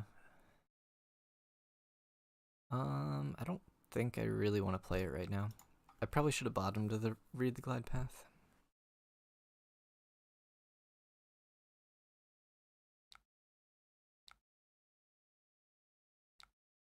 Oh, interesting. Alright, I'll take the skull cap.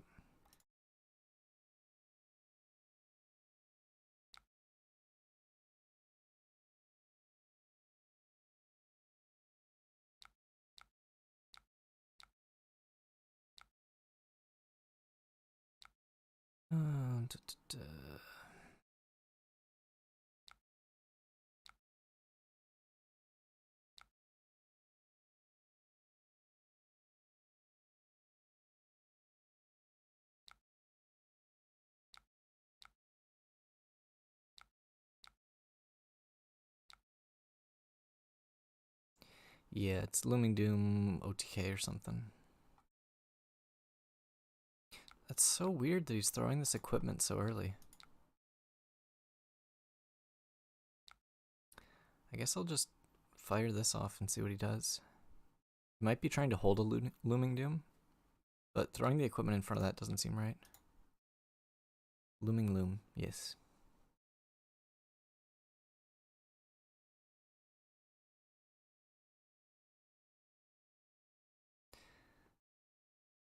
Yeah, I don't know.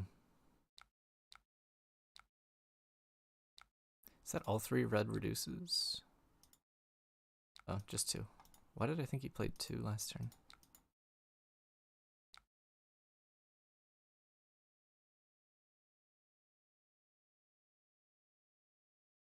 Already playing Remembrance.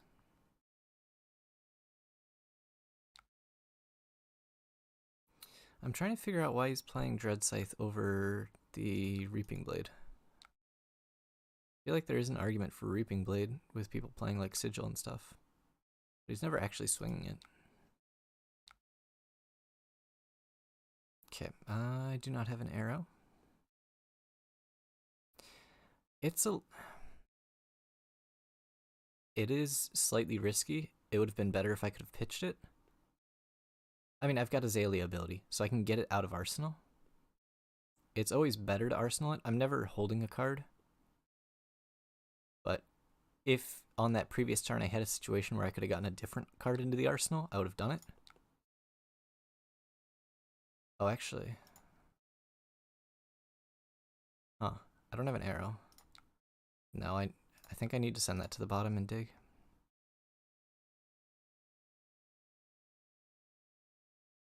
Yeah, I'm Azalea. This isn't like an Icelander mirror where they could just stop attacking. Just because I don't have an arrow, I'm gonna dig and try and find the thing.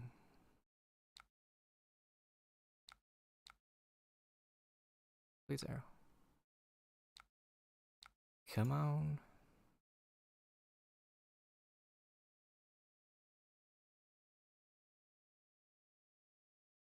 Like, I could have E-striked, but I don't think that that doesn't progress my game state, and I don't think he's set up to use 5-card hands anyways. So I think just E-striking for 7 is worse than going for the blind. And then sometimes you just get rewarded. And you're like, wow, I'm really good at the game.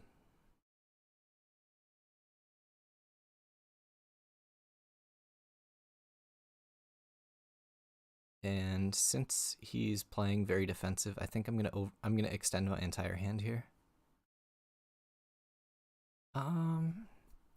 Actually, there might be an argument to not. Yeah, never mind. I'm just gonna use my tunic resource and do 1 less damage. The other option was keep my tunic resource and not get an arsenal and do an additional damage. But you run in, like, not having an arsenal is really risky. Like, that previous turn, if I didn't have an arsenal, I would have just had to pass.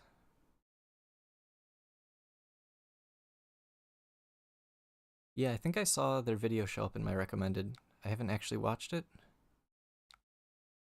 but that sounds right. I just don't think Dread Scythe is better. I mean, you could make the argument that... Oh, I did have take aim, yeah. So it would have been salvageable. But hypothetically, if that was a different buff, it would have been a lot worse.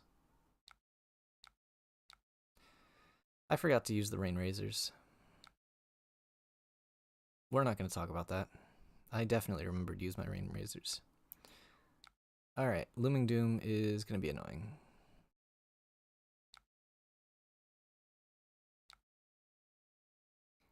And...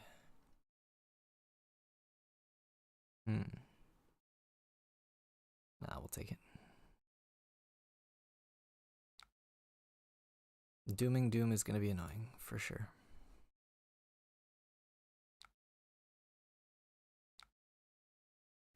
Honestly, the most annoying part about this version of the deck is that I don't get to side properly, because I don't know what they're going to be playing. But yeah, that was a pretty notable mistake, forgetting to play the Rain Razors. I think I needed to take the 2 damage when I could.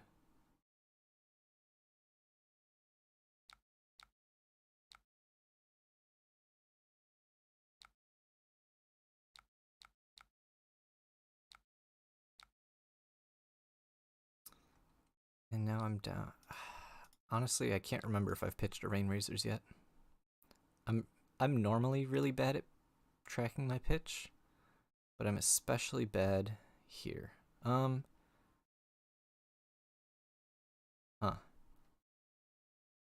This hand's interesting. I think I'm gonna play it a little risky to try and pressure.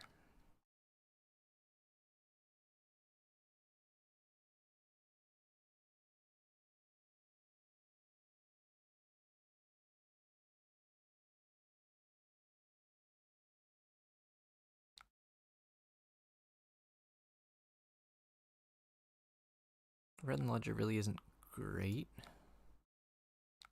here, but we'll take it. It's gonna be a 10 damage turn, and I get an arsenal.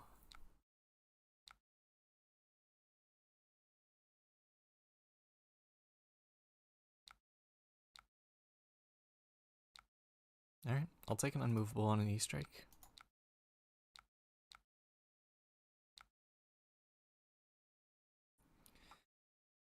Did I pitch a Rain Razors yet? I think I want to arsenal the Bolden Shot. Or rather, did I think I might have pitched a Rain Razors. I can't remember. Just trying to figure out if it's worth playing for it, which this is fine. So I got a sigil now if I'm gonna sigil. Then the question is, yeah, I'm gonna go ahead and block the 3 arcane.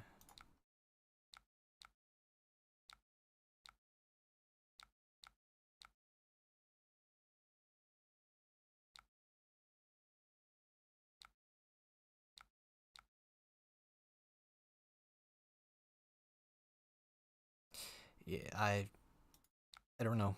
I wish I could answer that question for you.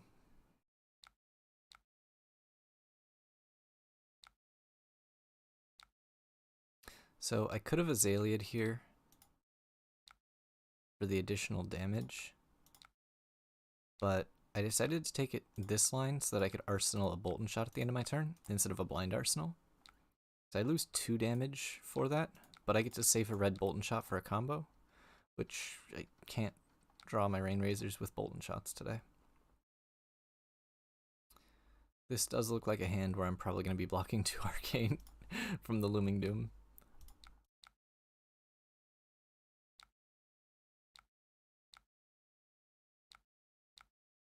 Oh, of course, there's the Rain Razors. 1 card away. I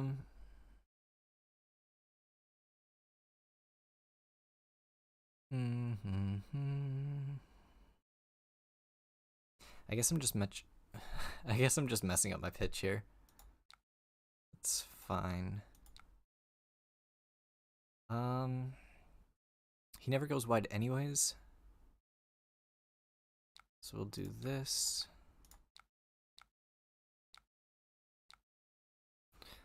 This locks down the potential D-React in Arsenal with the Seek and Destroy. So it's unmovable from hand that I get punished on. Or if he decides to go wide on me. Okay, so I just shuffled and now I draw draw Rain Razors again. Oh, I'm a big fan of him playing Sift after getting hit by a Remorseless. Oh, this is annoying. Am I giving him a rabble?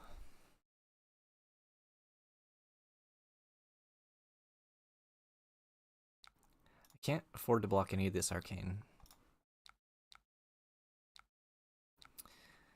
So the rabble does translate to 4 health here. I mean, he's definitely getting the Perch Grapplers. The question is just, am I giving him this rabble? And I think I am. Yeah, I'm not going to give him the opportunity to play a card out of his hand on this next turn. I'm going to make him go in with a 5-card hand again. So we got double Fate for Scene. Feels good. Or rather, a 4-card hand. Sorry. Either way, I'm going to make him play the 4-card hand here. Because his deck is definitely not built to play 4-card hands.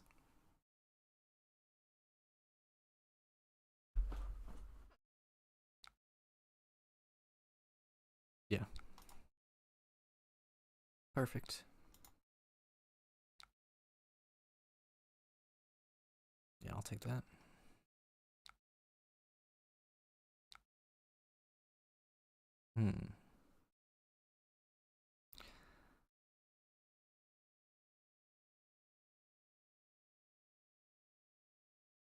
Actually, so I could play the Razors. Razors pitch, load, knock, Bolton 6 into 7. That feels rather underwhelming. But I mean, that's kind of just a result of knock being knock. Oh, 6 into 7 and get an arsenal?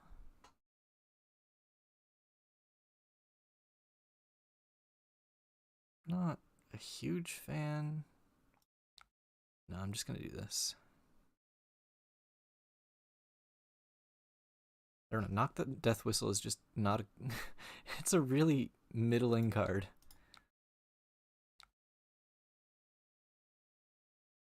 Like, outside of, like, closing out games or fixing brick hands, it's just not great. Alright. Knick-knack, bric-a-brac, Azalea. I think that's the solution here. I don't know what problem it's solving, but it's the solution.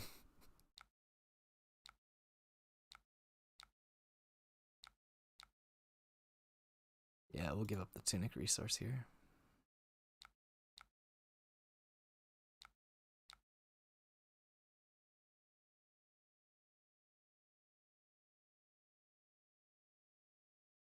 Like, this line ended up being the same amount of damage.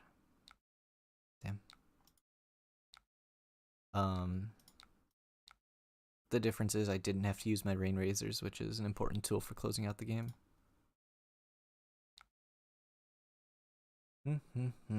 Alright. Well,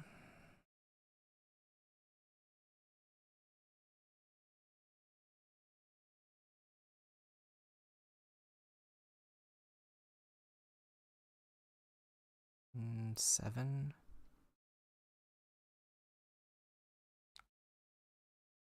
It's like the weird discussion of, no, he's just got inevitability with Dread Scythe. I can't fatigue him.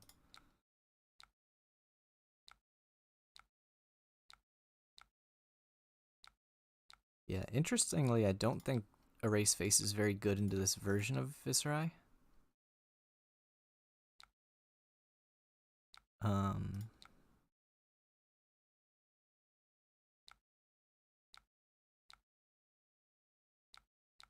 Yeah, I don't think this is very good into this version of Viscerai. Okay, there's the Rain Razors.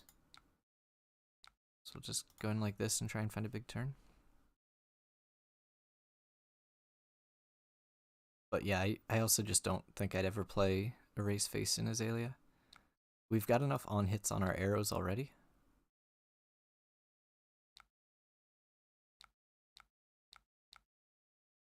Okay, here we go. This is a hand. I wish these weren't blues, but this is a hand.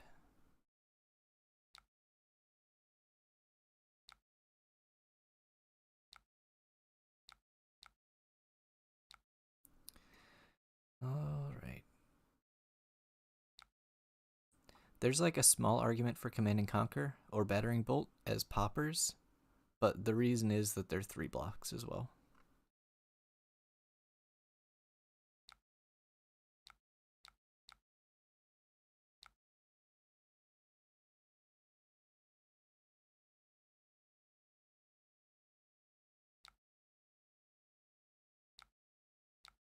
Alright, so now the question is, no, Bolton for 6 is easier to block, or 7's more annoying. So ideally he lets this hit.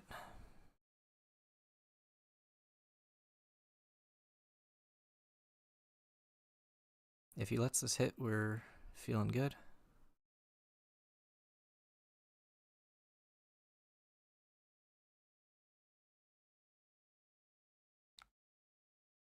Beautiful.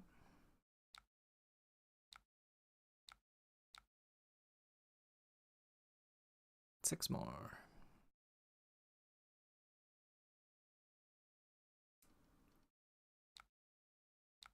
Oh, and he's gonna let it hit. Oh, this is interesting. I don't think it's a D-React in Arsenal, but I'd push, he'd go to 7. And I have 1 more Rain Razors in deck that I pitched. I don't think it's worth the bracers. I think if he's gonna give this to me, I'm just gonna take it.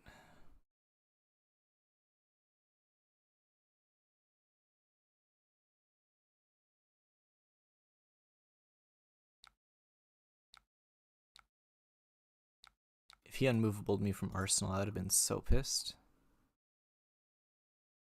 What did that turn end up being? 21? Yeah, just because it was blue Bolton shots. But 21 is not too bad.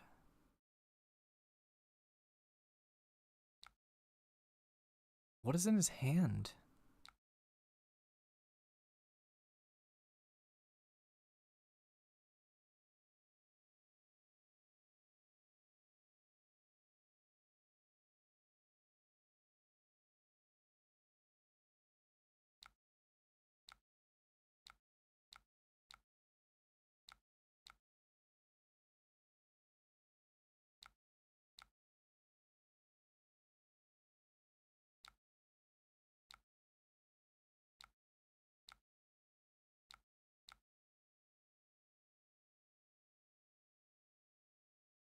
I left a Seek on top.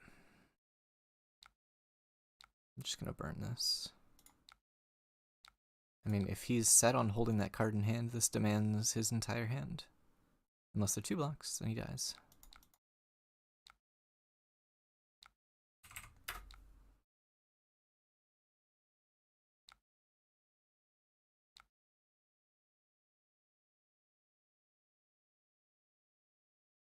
Interesting.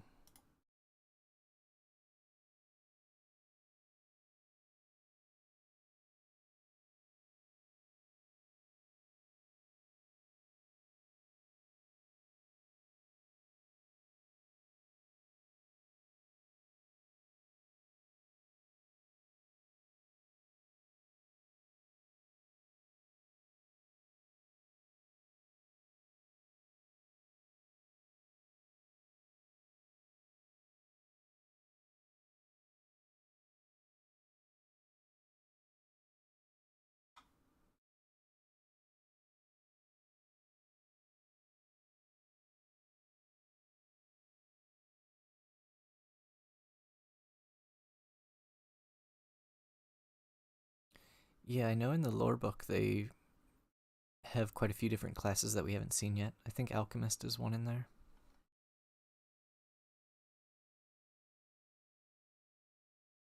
Will definitely be interesting.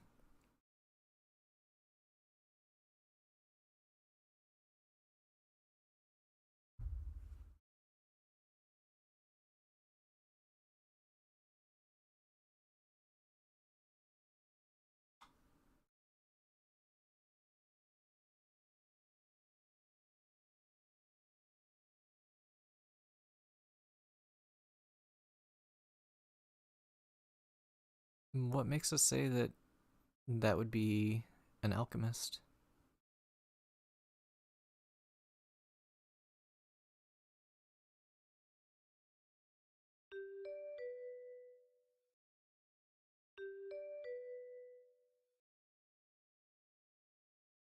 This is a tough matchup, but very winnable.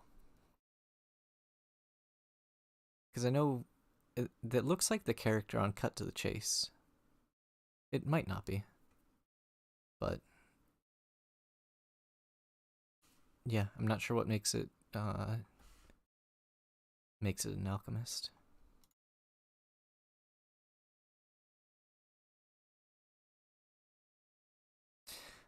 Two non-blocks in the opening hand. Not where I want to be.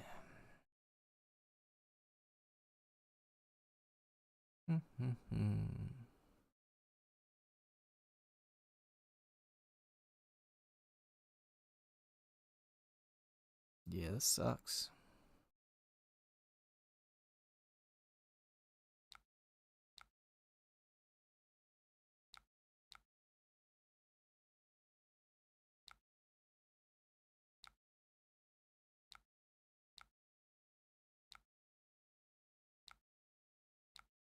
Once the combat chain closes, I'm going to put this Remorseless on top. Make sure I draw an arrow. It sucks to have to use my Memorial Ground like that, but gonna have to make sure that I have to make sure that I draw an arrow here. Like if I just brick this next hand, it would have been very bad. Normally I would... No, I'm still just gonna play a headshot.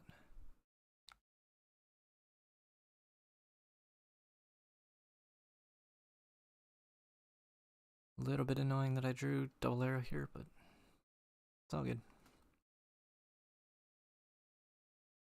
Still get to come in for 10, which 10 off 3 cards is not great. But it'll do. Like it's not awful.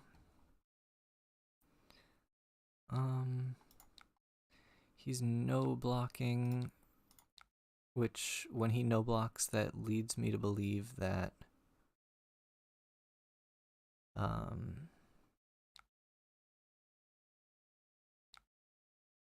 okay, now he's blocking. Then I'll go ahead and Arsenal the Remorseless.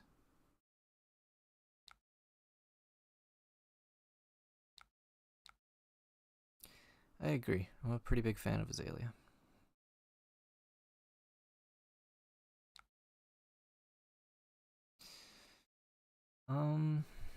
This is interesting.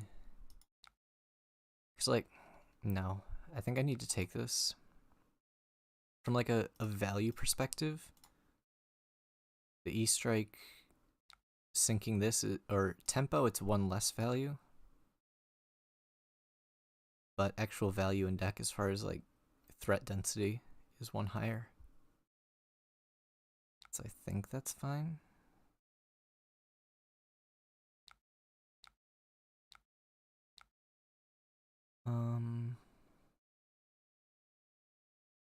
Yeah, we'll do that. I'm gonna save the E-Strike for later.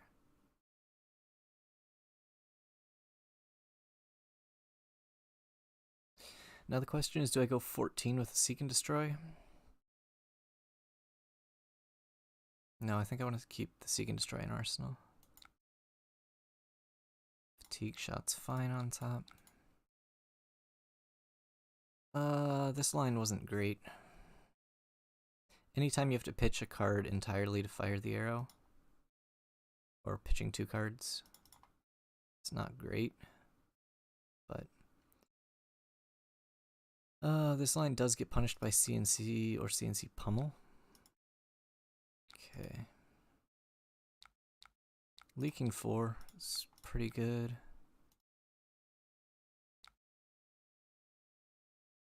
Interesting.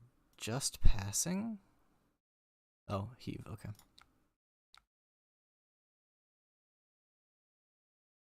This is actually pretty good. We get to do this.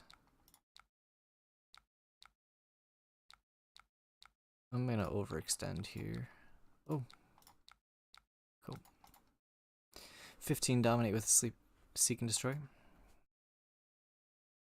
Yeah, fatigue. I could have just gone fatigue for 15.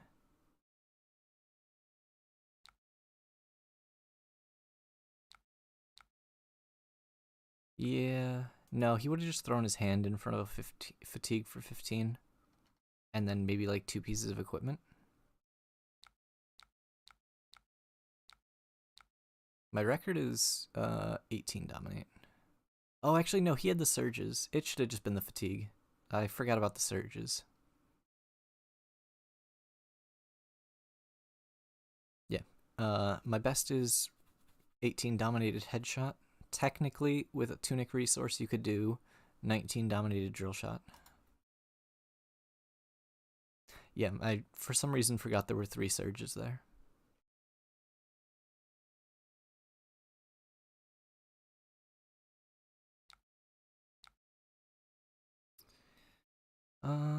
It was dominated.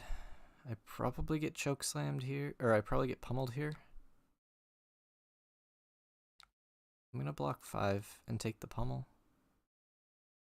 Well, I say probably, but I don't actually know based on how he played it. Yeah. This is fine.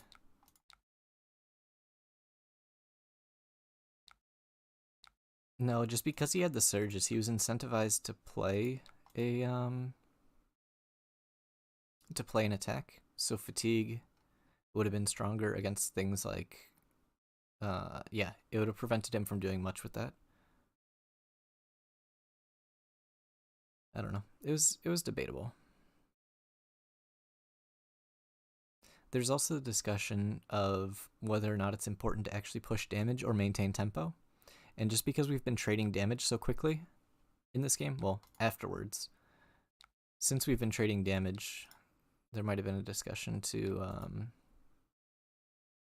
do it that way. Interesting. That's really strange to me that he decided to make a surge there. Yeah. Yes. Tunic turning into a whole card off Death Dealer is really strong, which is part of why getting Drill Shot was such a big card in Dynasty, because it gives us access to more of those. Yeah, I feel like he should have arsenaled the CNC or CNC pummeled or something.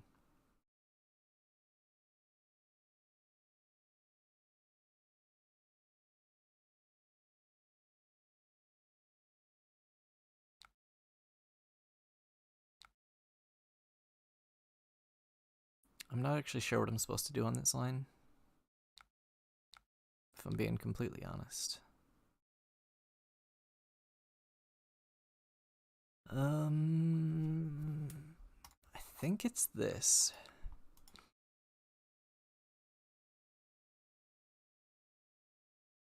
I'm gonna try and find a D-react. Bolt and shot could be cool too. Yeah, I'm okay with leaving a bolt and shot in arsenal. And we'll just come in for 7. Like, I've got a slight health lead. The only thing is he does still have 7 value in equipment.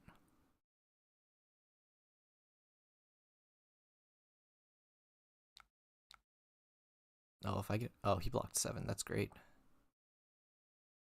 The exception would be getting CNC'd here, but, like, I still think that was very wrong for him to not arsenal the CNC last time. Yeah, this just seems... Ugh, not good. Alright. This is just a ton of damage, so I'll fire a ton of damage.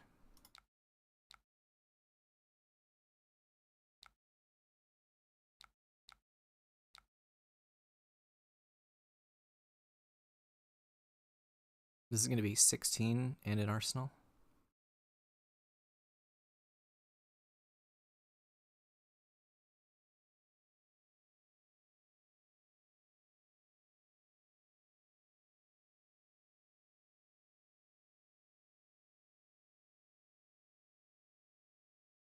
Yeah, it kind of the deck or matchup is a little bit weird in the sense that, well, here's another weird one that a lot of people, I see them throw equipment to make sure to block out bolt and shot when I haven't used Death Dealer yet. So like you get a lot of edges from opponents not being familiar with the matchup, which sometimes makes it tough for testing. Yeah, like I don't think there was a great reason to do it that way.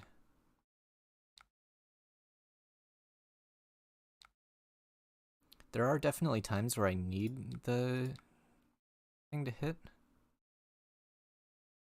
Da, da, da.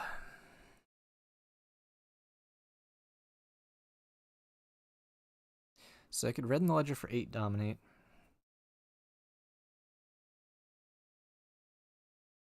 But like that's just not a great line. I think I'm gonna be greedy and do this. Now the follow-up question is,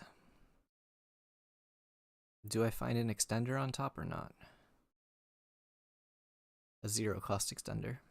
It's probably not, and I think it's worth saving the tunic. But this ends up being, instead of 8 dominate, I get to come in for an additional like 3 damage here. The kind of downside to this line is the fact that I'm giving up a bolt and shot, which red bolt and shot is the best arrow in the deck. In this matchup in particular, headshot's pretty close in this matchup, but red bolt and shot is definitely one of the best things in the deck. I'm gonna play it safe. Of course, I drew the extender.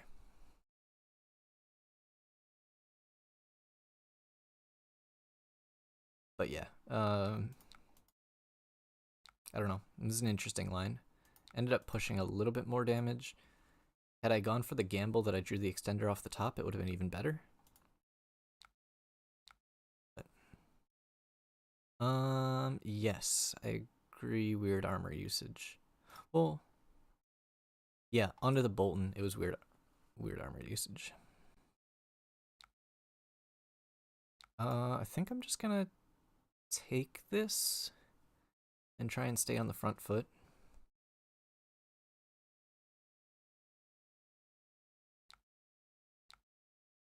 It's gonna hurt.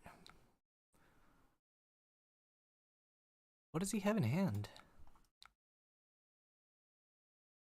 Da, da, da.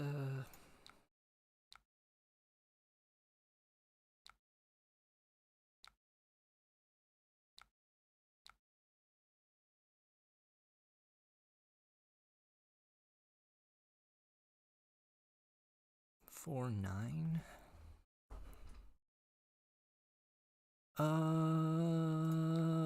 I'm gonna go for a bad line. I don't know that this is a good line, but I'm doing it anyways. I'm throwing away my perch grapplers, but I'm going to get a lot of cards.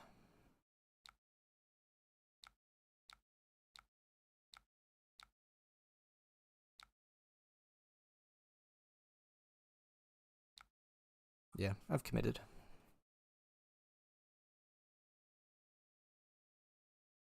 I don't know. I'm just trying something a little different.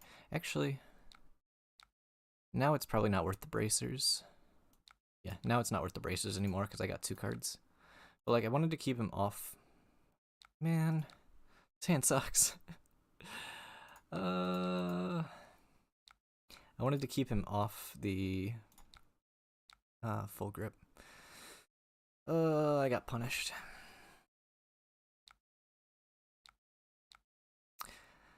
Yeah, I got punished hard.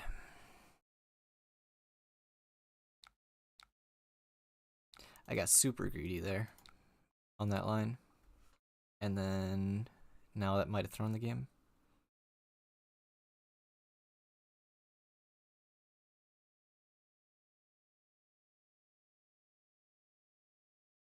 Yeah, drawing 5 arrows is quite bad. This is getting pummeled, probably.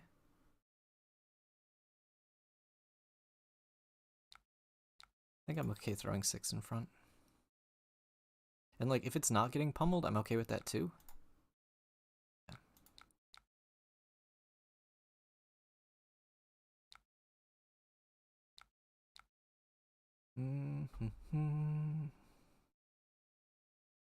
Sure, we'll leave the sigil on top.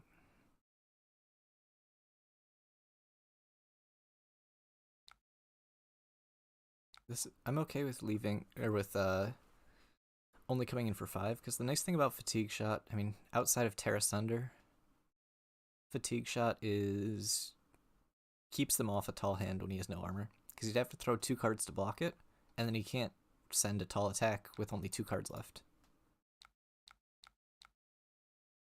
So yeah, this is perfectly fine. It's a little annoying that I got the headshot here.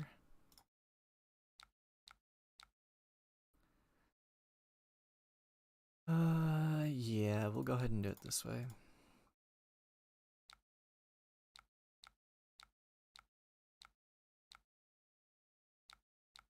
Just come in for 10. So this is kind of the weird game state where you don't get to hold enough cards to have super explosive turns, but you also can't take off turns because that's how you just lose tempo in this matchup. So I'm pretty comfortable that I can outvalue him turn over turn here. This is fine.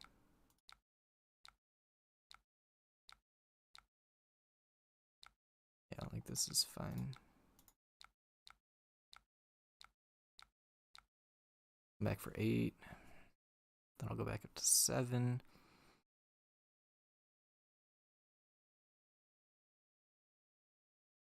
But I do need to find an opportunity to get a tall attack in here.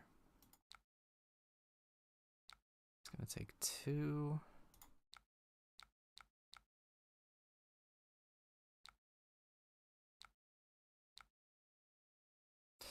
That's obnoxious.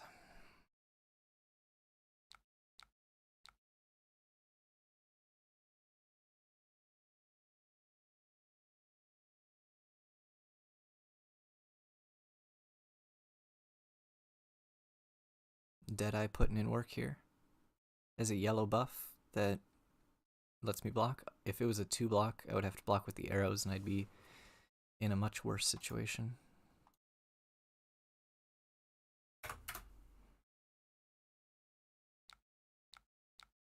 Alright, now unfortunately I have to find... this is fine? It's not great, but it's fine.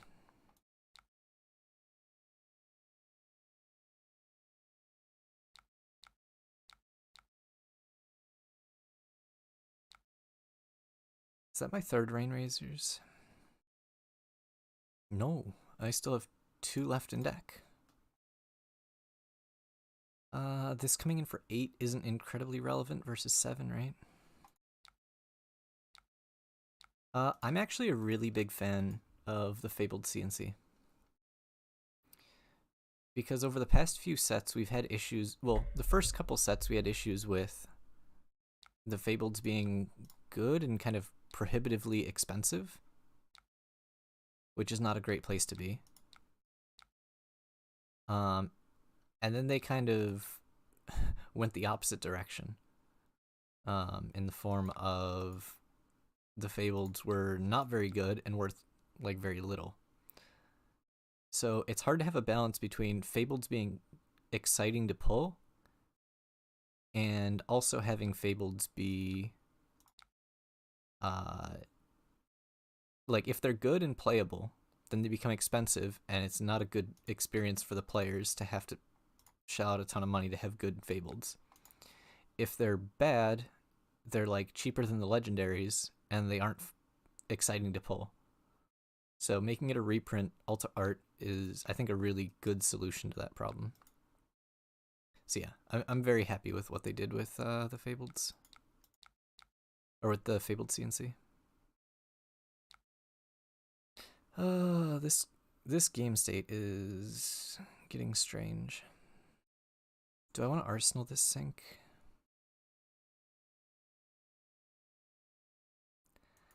I think I do.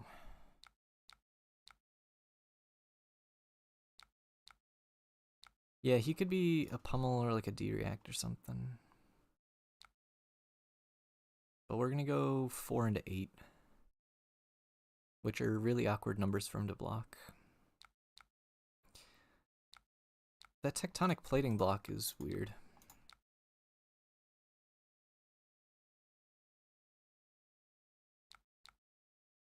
Okay, now I got punished really hard for arsenaling this sync. Okay, playable. Oh no, it's like, it's playable, but it's not a good playable. Okay, actually I can make this work. I think.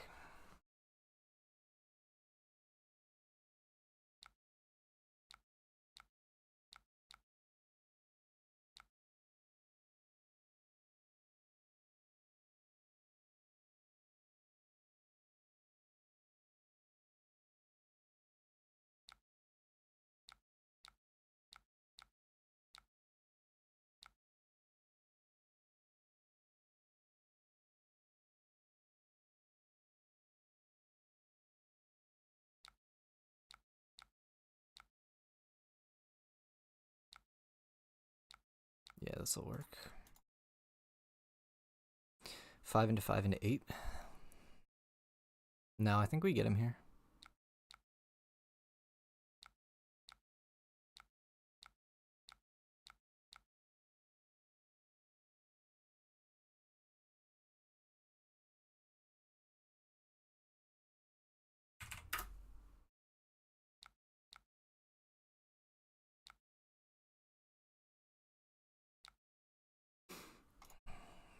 Yeah, my deck was actually running pretty thin here. I had 2 buffs, a headshot, a red in the ledger, a memorial ground. Yeah, I was actually starting to be in a pretty bad situation for fatigue. But yeah, Rain Razors is just a really, really good card. That let me find an 18 damage turn in an endgame scenario when I had to play a -1, or the Knock the Death Whistle as a -1. So it was 4 cards for 18, essentially. Because that knock didn't actually do anything outside of set it up. Alright, I'll be right back. Gotta run to the bathroom.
Alright, I'm back. Sorry, I had to run to the bathroom.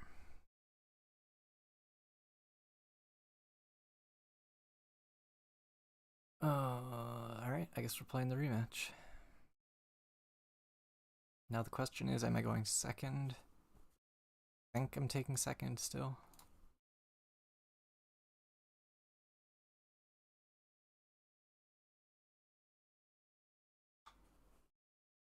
It's a weird one though.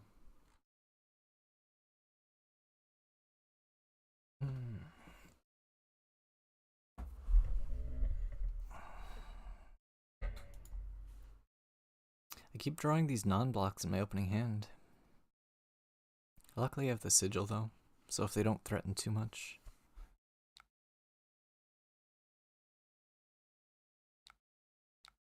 Yeah, I'll give him these.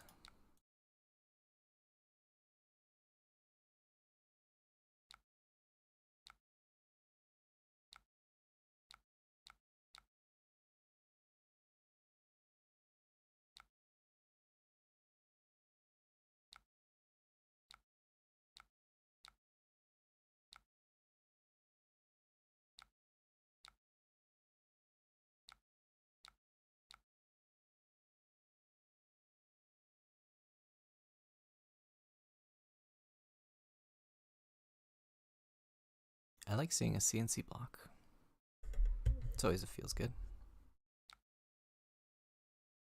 Although, if he's blocking with CNC, I think that indicates there's a pretty good chance I'm getting like spinaled or cripplinged.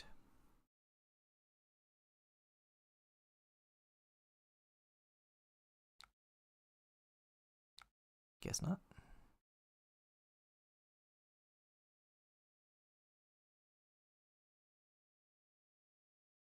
Yeah, it makes sense.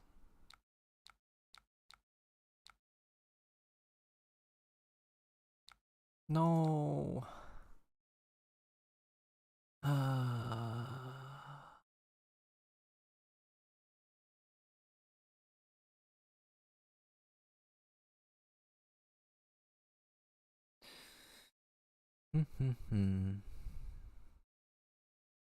can't afford to block it. I'm just gonna accept it. Hopefully there's no pummel, but I wouldn't be surprised. Oh, sweet. No pummel. In a situation like this, I don't have a yellow, and like there's no benefit to actually using the death dealer, so I just use the take aim.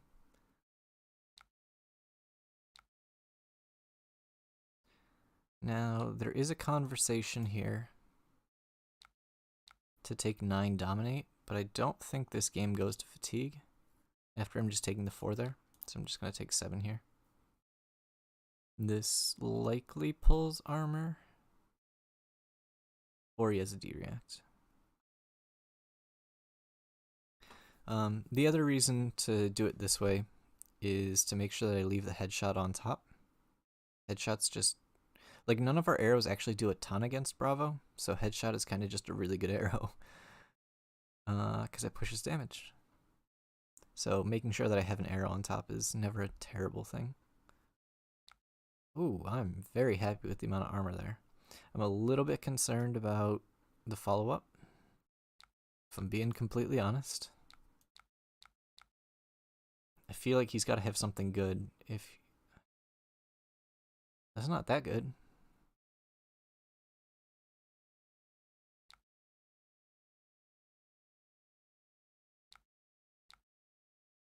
Is this the pummel and...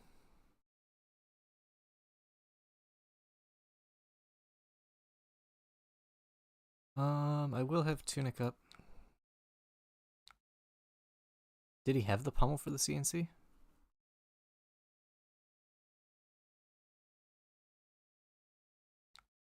Yeah, sure. I'm not a huge fan of discarding the read the glide path, but it happens. I'm gonna lose my Tunic resource, unfortunately. So this Rain Razors, I could draw. So it'll be play the release the tension, Tunic, load. But I don't know if this guy's gonna be paying attention to my pitch, but if he is, I'm going to go ahead and bottom this so he doesn't know where that Rain Razors is. It's definitely debatable.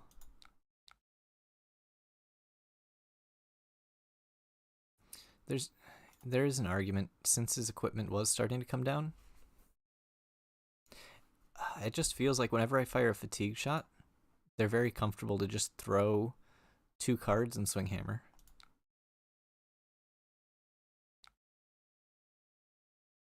So might as well fire the extra damage, which I feel like that guy shouldn't have blocked with the Zealous because it's just going to be hammer, right? Oh, okay, if he's not hammering, then it's fine.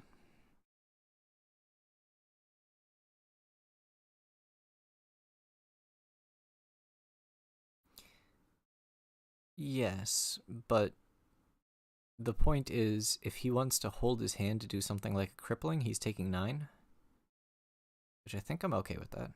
I don't know, it is debatable, and it also depends on like how the pacing of the game is going. In this game, while the health totals are pretty close, that he's thrown so much equipment already. So this game is actually pacing a lot faster than it seems. So I'm going to take a middling turn here. I pitched a Sigil. That Sigil pitch actually feels kind of bad, because I went Rain Razors up to the bottom, and then now it'll be Sigil, then I'll put the Bolt and Shot, then the Memorial. But having the Sigil in the middle of that turn does not feel great, and I don't know if I'll make it to 3rd cycle to set it up better.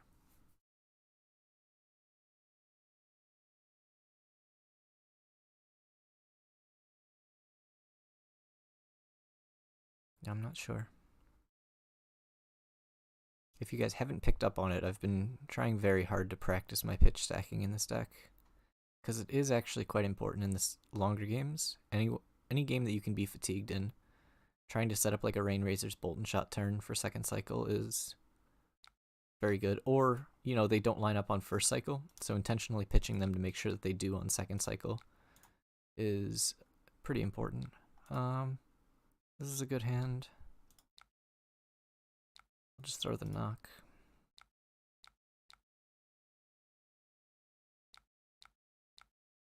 Drill Shot and Arsenal. That 2nd cycle isn't great anyways. I'm not going to worry too much about it. We're just going to take the 12 damage turn plus Arsenal here. So I had 4 cards and I get the Arsenal, so 3 cards for 12. Not bad. Nothing too crazy, but not bad.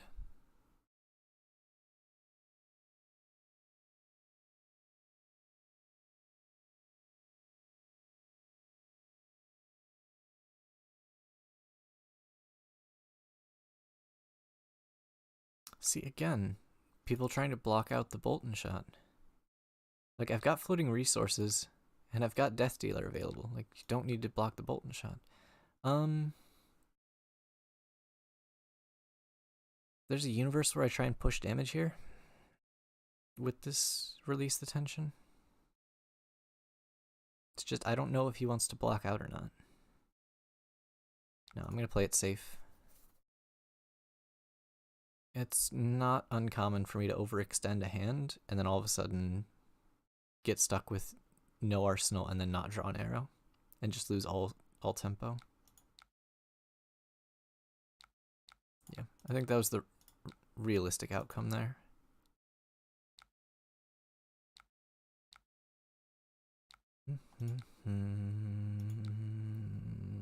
Okay, we're going for it.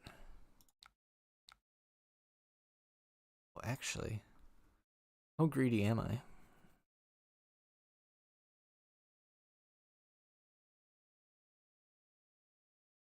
Yeah, I'm very greedy.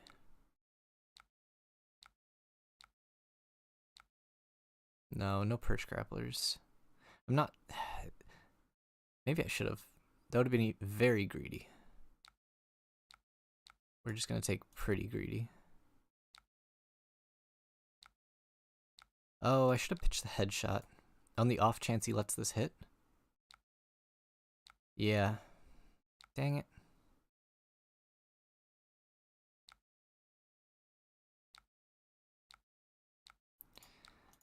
Oops. Yeah. Should have been the headshot pitch on the... I'll be honest, I didn't think he'd let it hit.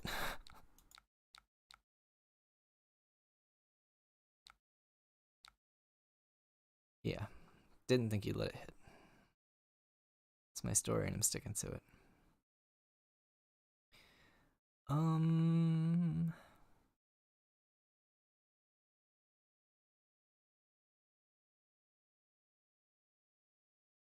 Huh. So my second cycle bolt and shot rain razors line doesn't look crazy. I'm also down 2 red bolt and shots. So there's a universe where we go for like a greedy play here, but I'm gonna just play it safe. This pretty much always gets blocked, I assume. Then I'll arsenal the sink. What? He's letting this hit? Okay, I'm scared now. Oh, man.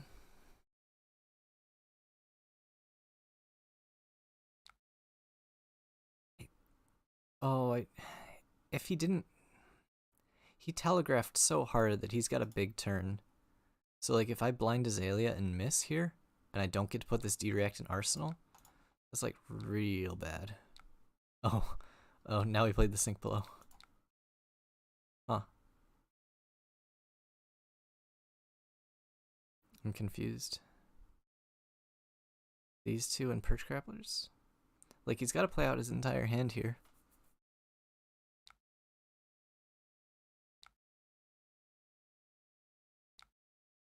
Yep.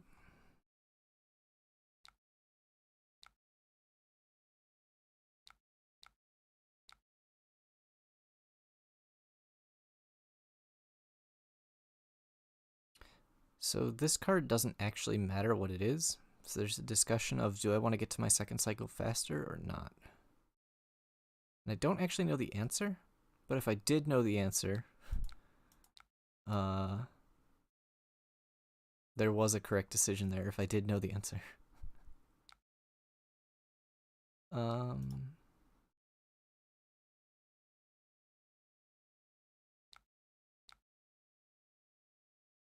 Like if I knew my pitch stack was real bad, and I went, no, I don't want to get there very fast, then I wouldn't have sunk. If I was like, no, my pitch stack is great, I want to get there sooner, then sinking is correct. But I don't know if my pitch stack was good or not, I'll be completely honest.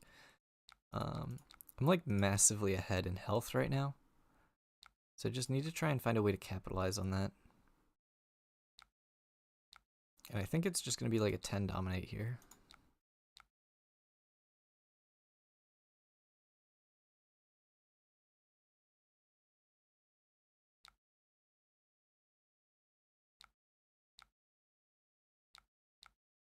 We're going to look for the free hit. No dice.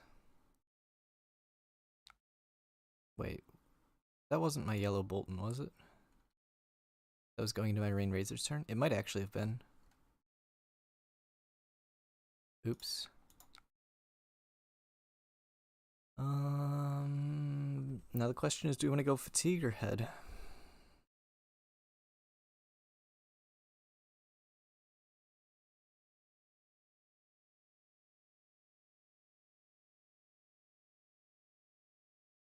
I'm just gonna go headshot. They always have the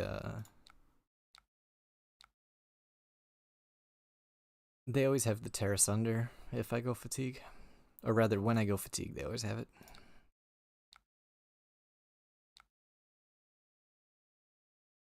Yeah, the other thing is headshot does guarantee I get a card. If for some reason they didn't want to put any cards in front.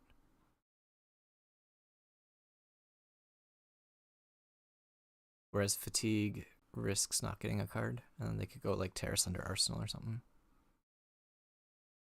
Oh. Yeah, no, because if I went fatigue, the crippling wouldn't have done much.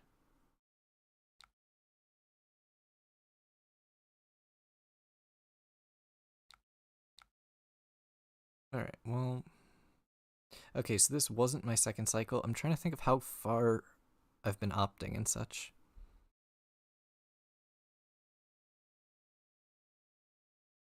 I want to end with this bolt and shot in Arsenal, ideally. So yeah, we'll just block there. Even though it's a pretty good card. Da-da.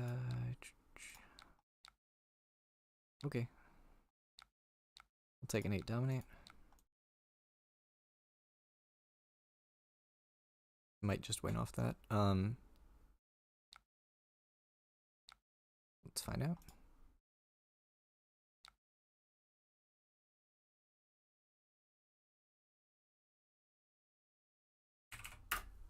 Alright. That'll do.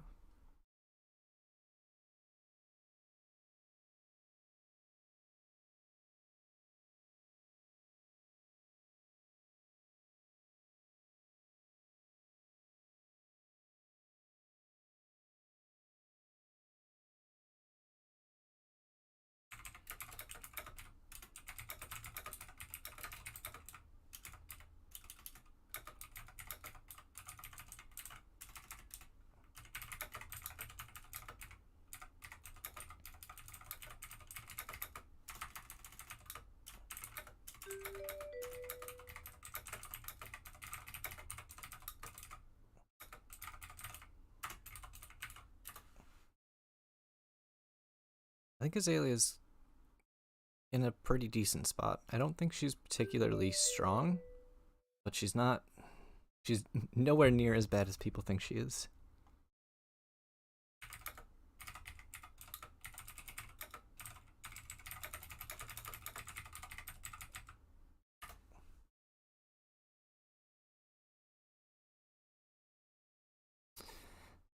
Yeah, there's definitely a variance as far as like how good of opponents you get on Talishar, which in reality is a pretty accurate representation of how you would experience like a calling or something. There's going to be a variety of skill level opponents at a calling, and there's nothing wrong with that. I think oftentimes people kind of tunnel vision on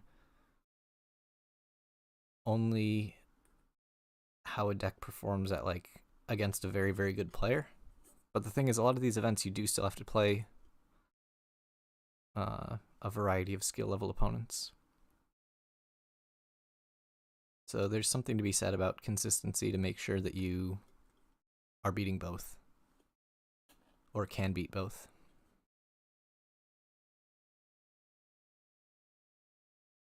Because like you could take a high variance deck. I'm just kind of spitballing here. You could take a high variance deck that gives you your best chance of beating a good player, but it could also be high enough variance to where you could lose to a lower skill player. So kind of understanding how you compare against both is important, especially when preparing for big events like callings. And I mean, even pro quests and such.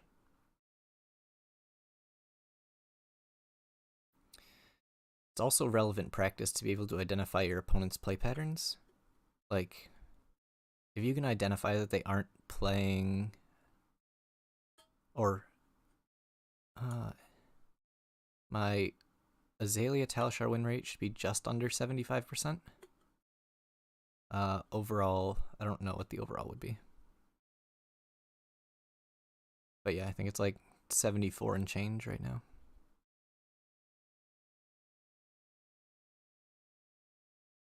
But yeah, being able to identify when your opponent isn't playing perfectly and kind of being able to pin their play patterns based on what they're doing, not based on what is like perfect, it can be important. I don't like the Kano matchup.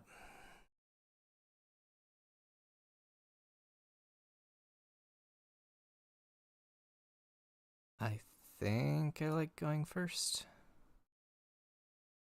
but I'm not sure.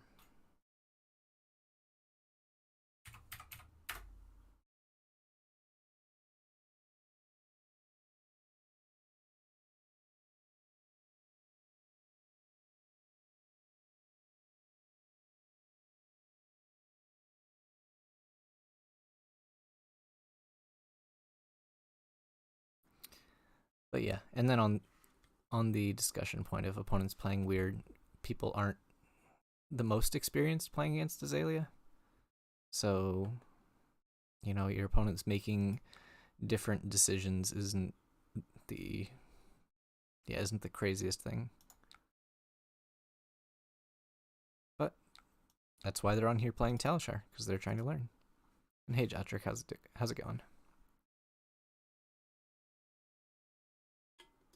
But yeah, people are on here to learn, so hopefully they're getting that out of these games.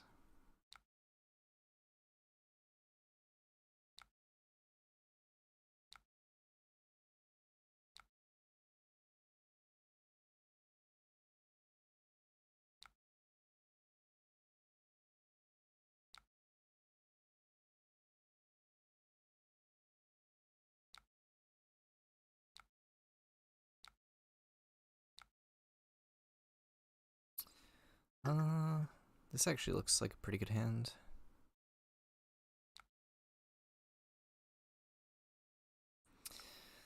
The spindle's annoying.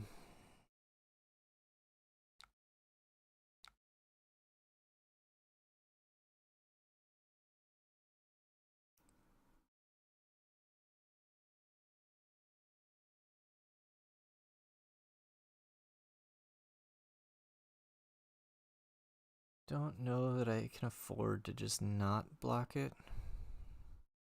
But I'm going to be greedy and try not blocking it. So ideally, he does not have a, what's the card?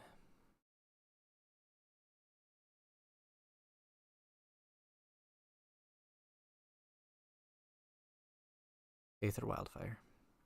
Yeah, like, I don't know, this hand loses so much damage if I block it all. Most of the time I would have pitched my bolt and shot, but I'm not sure.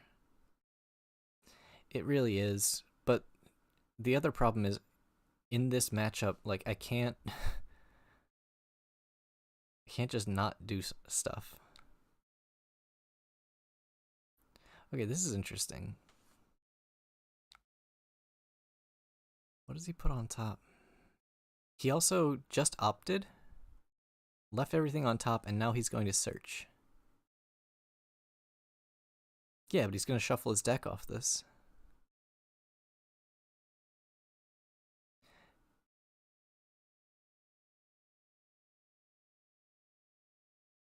Man, like...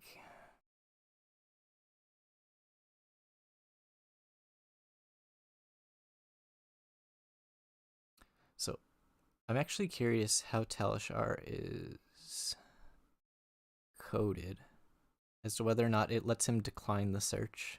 It should. I'm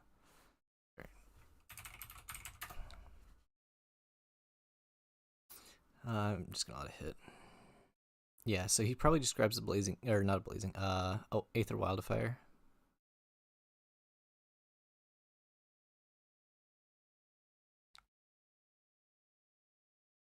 Oh, he chose, yeah, no, he declined, which I'd like to think that it doesn't shuffle because he has the option of saying no on resolution. I'm in danger. Unfortunately, this is a very telegraphed Rain Razors.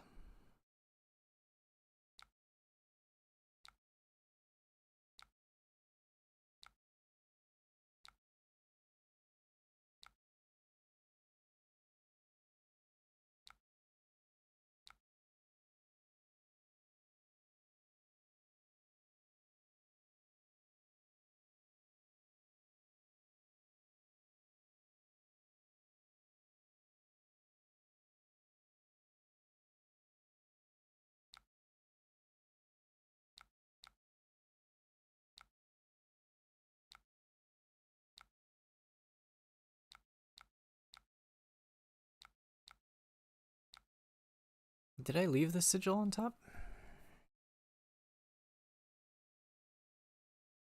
Yeah, I did. Alright, so we got a decent amount of damage in there.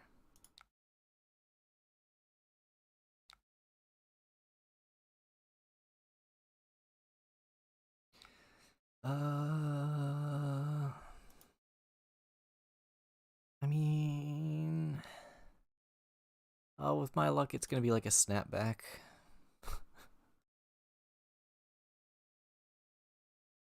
It shouldn't be... No, he left... This is the stuff he left on top, because I don't think he shuffled.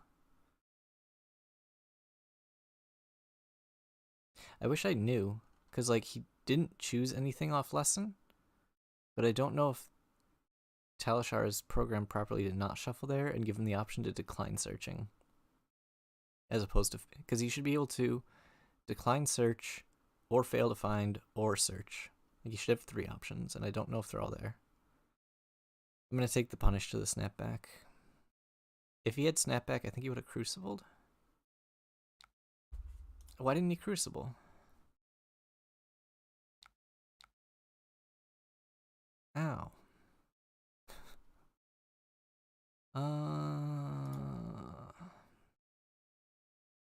Yeah, crucible would have done 2 extra damage.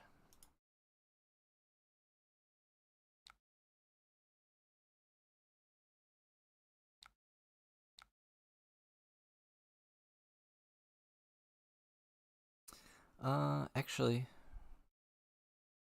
that might have been wrong. I think I was supposed to play Sigil, Tunic, Death Dealer, Load, draw the blue.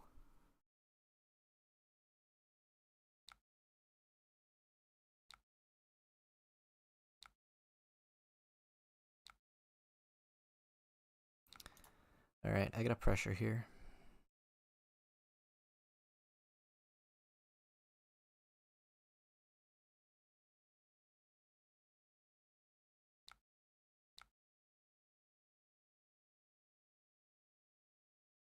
Well, found the blue.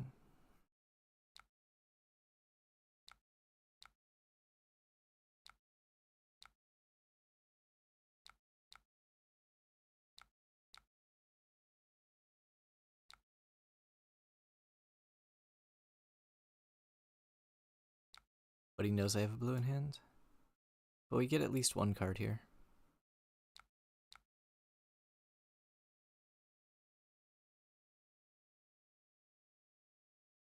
But yeah, I'm not optimistic about this. Yeah. 2 cards makes the most sense. Arsenal is Aether Wildfire.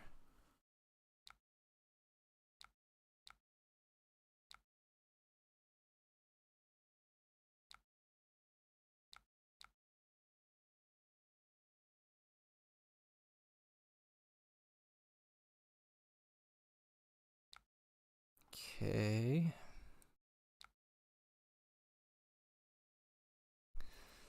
Now it's interesting. I'm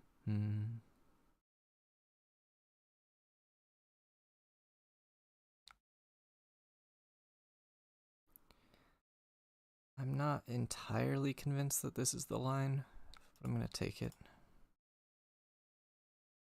This ideally strips 1 card from his hand.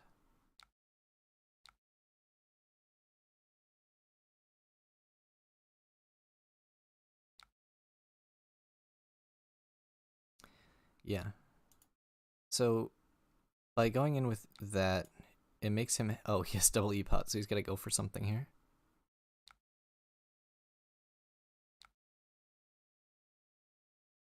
All right, I think we're fine.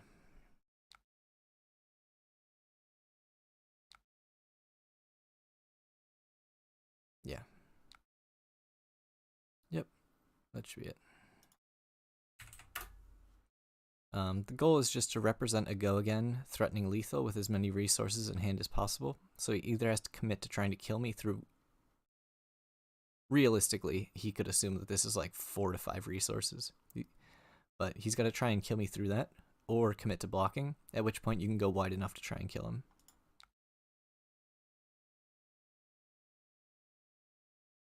Sorry, someone asked.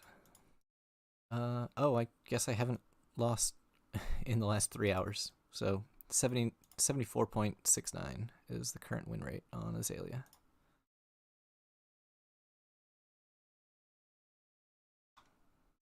Yeah, I don't think I've lost a game on stream yet. And actually yesterday's, or not yesterday, last stream, I don't think I lost a game either. Normally it's the opposite, where I play worse on stream. But I think when I play Azalea, I autopilot too much when I'm not talking through the lines. So I think this does actually help me play slightly better.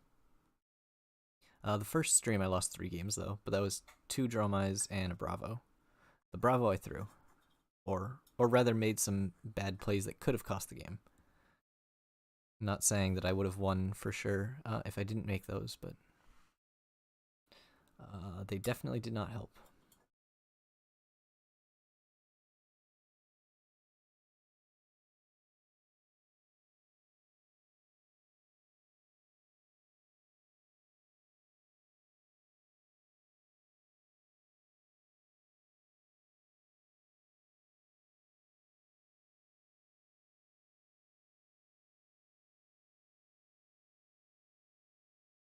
But yeah, I think Azalea is in a pretty good spot outside of the Dromai matchup.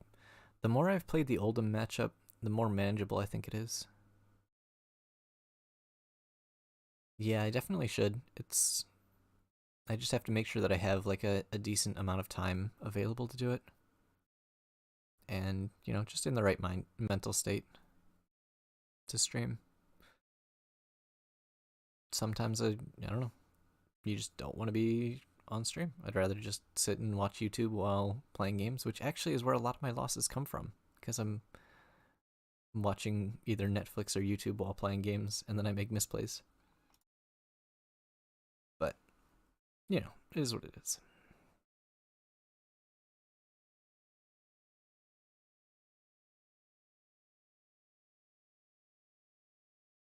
But yeah, I am trying to stream more. Like I mentioned earlier, I've got an Azalea video coming up. Yeah, I've got an Azalea video coming up.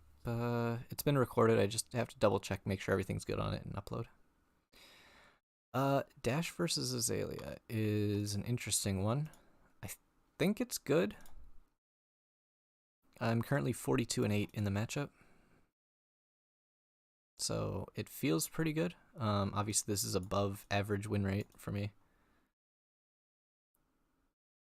and a lot of them have been. But it's weird because you get people on a lot of weird builds right after Dynasty came out. So I think it's reasonably close. Although it just depends on the list they play. If they play full aggro, I think it's close. Well, let's find out. If they play aggro, it's close. If they play control, I think we're slightly favored. If they try and play mid range, I think we're very favored. And so actually in this matchup, they chose to go first, so I'm gonna side this way. If the dash wins the roll and chooses to go second, then I sideboard differently, where I sideboard down to 60, and I assume that they're aggro. But otherwise, I board up a little bit just in case it's control.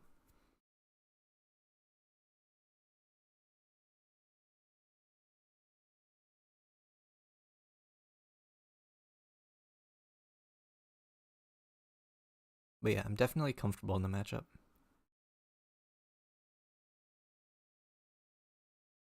And the more I've played against Oldham, like I said, especially with the newer Oldham lists that are frequently playing only like 3 Earth cards or no Earth cards, that matchup actually feels pretty close. It's difficult. It's a lot of advanced planning. I actually had a really good Oldham game on my first stream. If anyone wants to see that matchup, it came down to like 4 cards in deck. But one sec.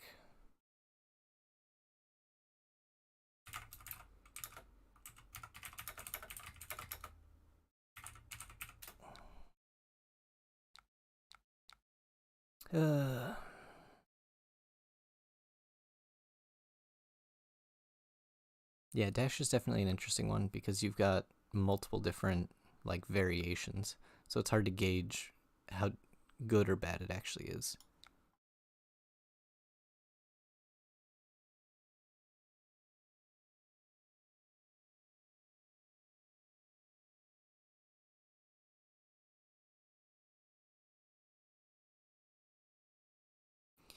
So I think they're playing kind of a mid-range plan, which is definitely what I want to play against. Like I said, I think it's the best version for us. Because they get disrupted enough by our on-hits, but also aren't fast enough to punish a bad hand. But watch me just lose it now, though. We're going to end with the E-Strike in Arsenal. Take this line.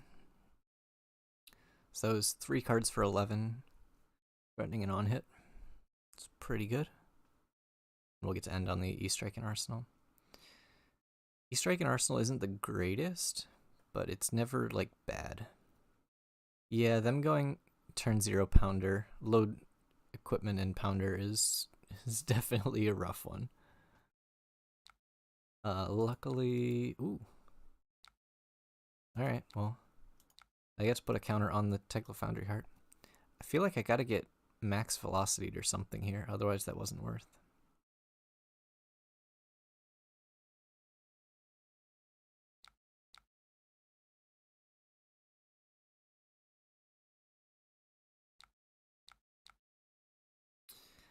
I am gonna make sure to slow the game down a little bit. I'm not gonna race them too hard through the pounder. Like, I've got a hand that blocks. This will let me block 9 and then come in for 5 with the E-Strike. It's perfectly fine. Am I getting max velocity? I feel like I might be. I guess I'll wait on this next, or on this red in the ledger. Yeah, I'm getting max velocity. Ouch. That's gonna hurt. But yeah, he got the pounder turn 1, but I got a sigil turn 1. So sigil counteracts like half of a pounder. So it's not actually that bad. But yeah, this is definitely a max velocity.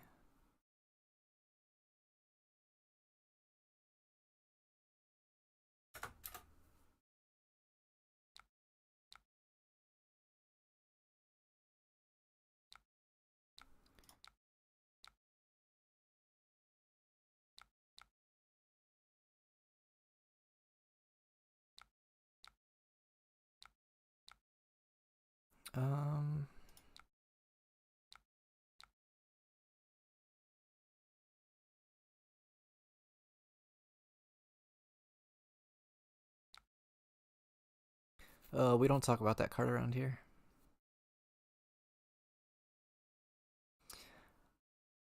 I'm sure I still have it on my phone. I had someone do that and take all of my equipment on like turn 2. But I had to take a picture of it. It was very painful.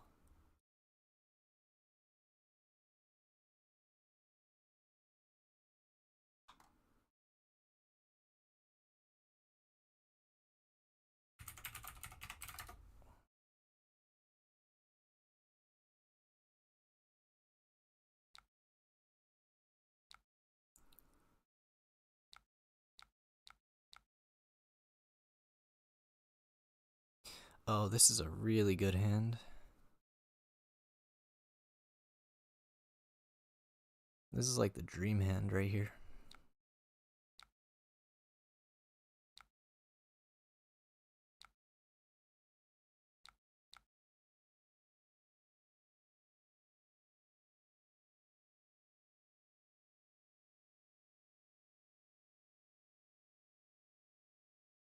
Buff, Bolt and Shot, Tunic Resource, and E-Strike.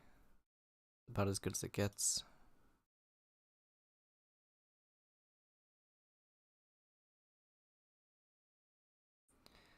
Now the question becomes, do I want to sink this take aim or just take it as 3 damage?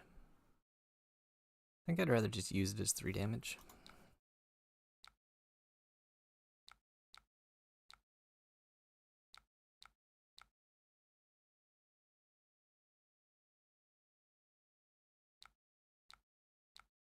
I mean, it doesn't actually matter what this card is.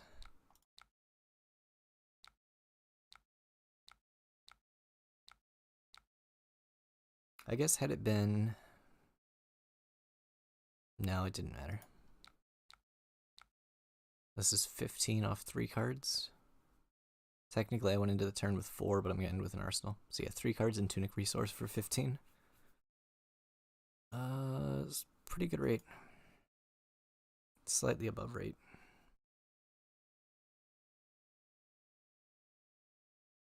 And actually, I had a sink, so that turn cycle was 19 off 4 cards.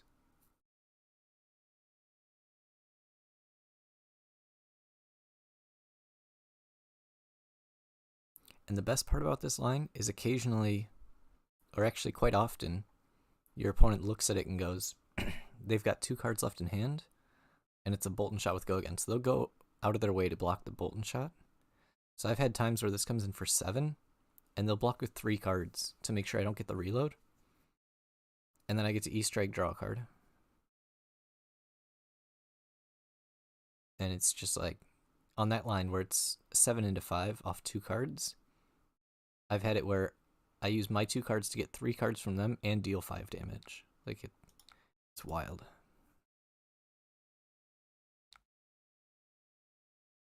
There's no point in reloading here. Another nice part about that line is if you haven't used cross-wrap, you get to reload the E-Strike and cross-wrap to op to see what you're going to end with in your arsenal.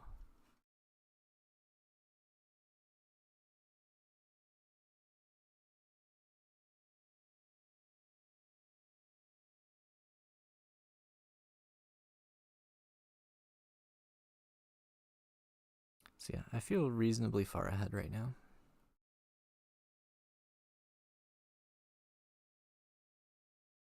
But yeah, I play the snaps and bullseye bracers in this matchup to protect from T-bones and shockwave. But it's weird trying to gauge when you're actually supposed to use these, because you'll get in a situation where they're valuable, but then they're no longer protecting your tunic and cross-wrap. So you don't want to use them too early, but you also don't want to wait too long until you can't use them optimally. So it's, yeah, just a weird balance. Cool. Pretty good health lead right now.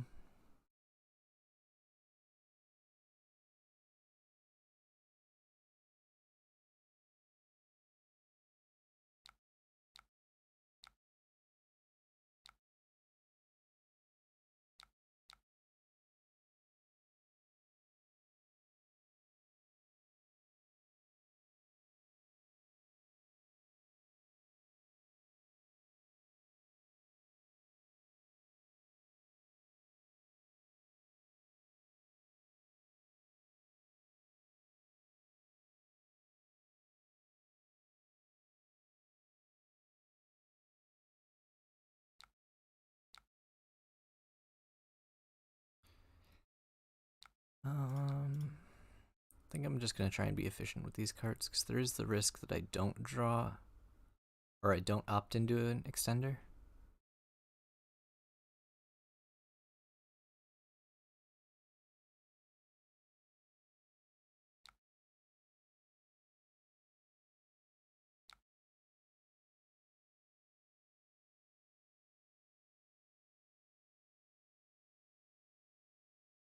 Ooh.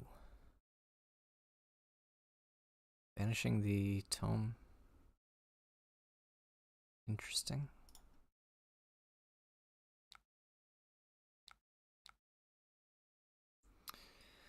Two cards. Oh. Alright, I can just show these. It doesn't pull anything. Now, why did they pop the accelerator here? I'm very confused as to why there would be an accelerator pop there.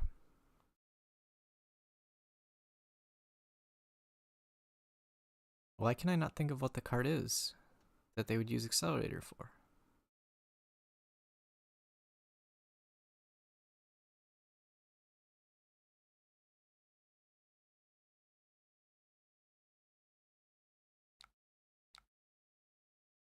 Yeah, actually, core makes a lot of sense. This is why I need to play other decks more. Spark. Yeah, Spark for a core. Okay. Yeah, that makes sense. Yeah, sometimes I just don't quite see it. Man, that's not great.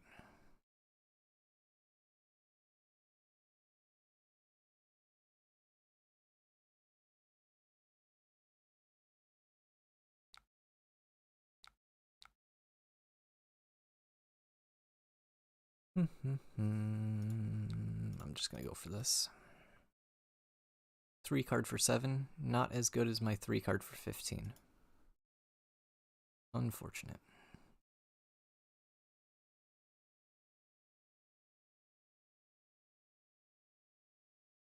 Although, theoretically, this can get a little more damage. Like, this could end up getting, like, 3 extra damage or something. 3 for 10, which... Yeah, Remorseless on hit is surprisingly strong. Their time against deck... I don't know, Remorseless is so weird. Like, a lot of times its effect isn't crazy, but it has applications in every deck, whether they want to be blocking or whether they want to be playing cards. I guess yeah, like it just has applications everywhere. Like it's never the worst arrow in your deck. It is kind of the thing about Remorseless. It's never the worst arrow in your deck. But I don't think there's any deck or any matchup where it's the best arrow either. Cool. We got 2 cards and an equipment block. Works for me.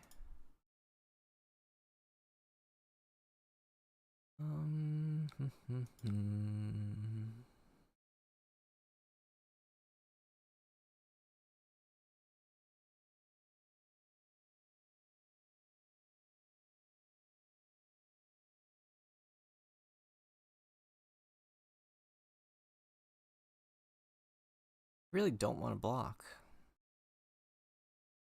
but I should probably block. I'm gonna take this one and see what happens next. So I want to save these cards. And as much as I want to risk getting the Bolt and Shot in Arsenal, I probably shouldn't. There's also discussion to start pressuring him to never be able to hold a full grip anymore.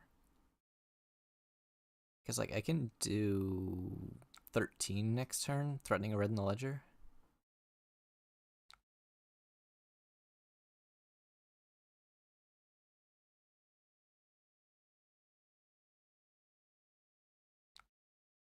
So never let him go, but he's playing the pistol plan here as well.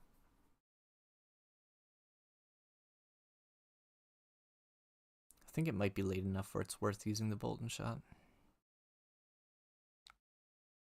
Interesting. Yeah, we're gonna pressure his hand here. Especially after he just played the core. Like, I don't think he actually wants to block this. So he's gonna be put in a very bad spot. Ideally. Because, like, I'm getting minimum 2 cards from his hand. 2 cards in an equipment. Okay, we're gonna get... Ooh, we're getting his entire hand. Or almost all of it. This is very good.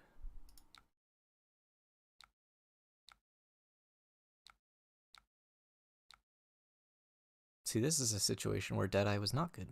If this was a 0... If Deadeye was a +2 and 0 cost as a 3 block, this card would be insane. A little bit clunky as a 1 cost.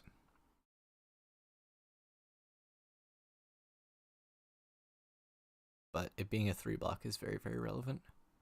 And it has a lot of applications as a yellow 3/3 in second cycle when you've got more pitch.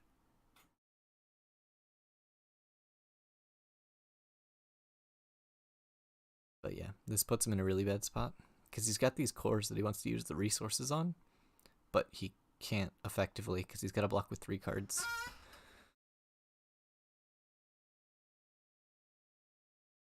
Like, he got punished really hard for stopping that Bolt and Shot. Oof. Oh, that turn was going to be nasty.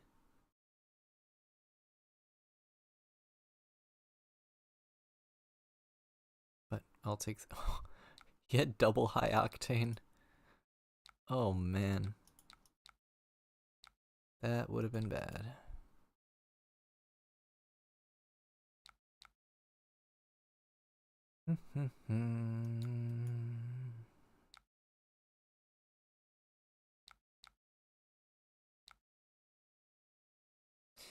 I mean, game's definitely not over.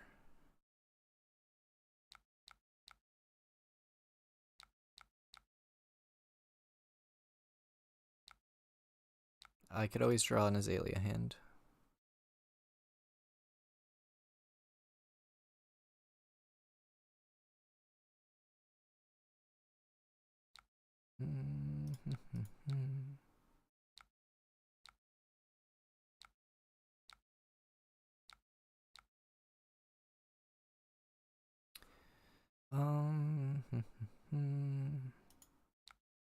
No, I just want to be aggressive here.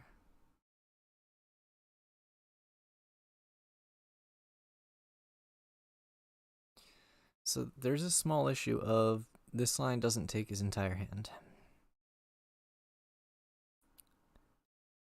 Technically, it can only put him to 1.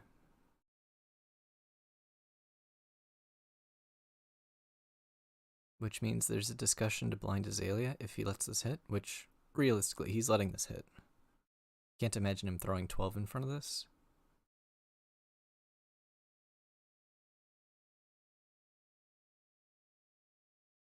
Wait, is it happening? Oh no, he's letting it hit. Yeah. Well, he let it hit, so I'm going to blind Azalea. Sure.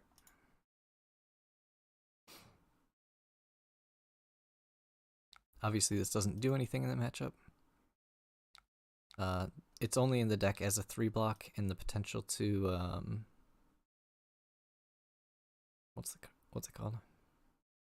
It's a 3-block with the potential to just be damage into like control, where you just need arrows. No, I needed him to swing pistols. It's a disaster. Oh no, come on.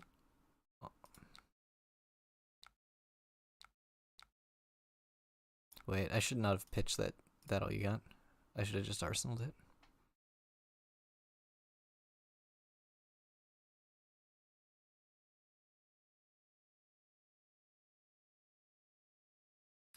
Yeah, that was bad. Well, no, he played a Purifier, so yes, that was correct. I don't know what I'm talking about. Question is he threatening 17 this turn? It's a second max velocity gone. He's also down all of his high octanes. Ow. This is gonna hurt.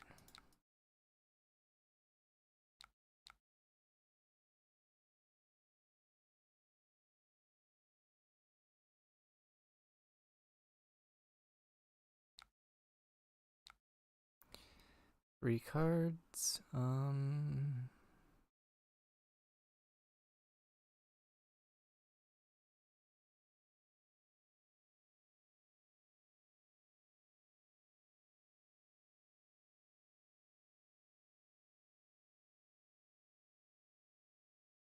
I want him to take the Bolton shot. I feel like that reveal was the most likely for him to grab Bolton shot, but he still probably doesn't. The worst one for me would be him taking the release the tension.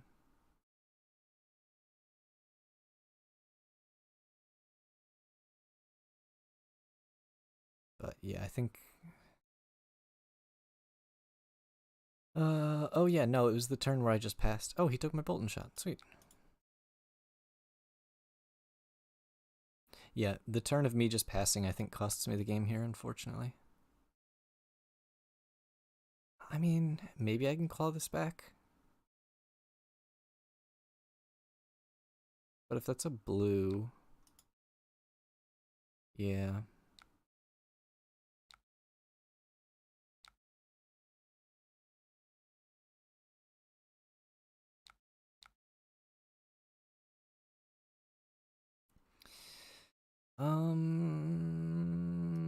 It's the tunic.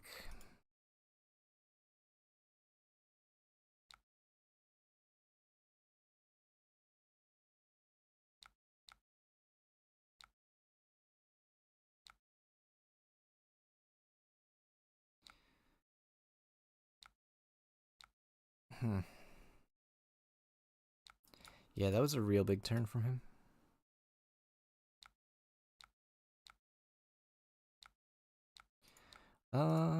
This actually might get there.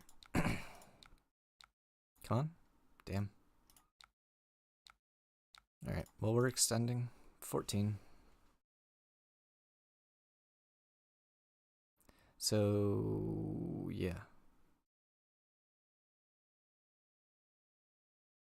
Hopefully we catch him with like an item.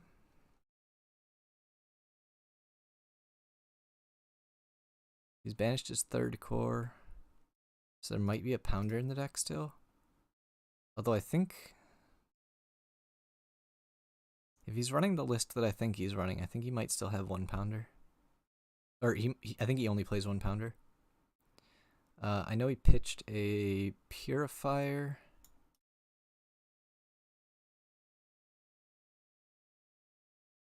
Yeah, it does look like the Matt Rogers list. I don't know the exacts of that list, I'll be honest. I didn't pay enough attention.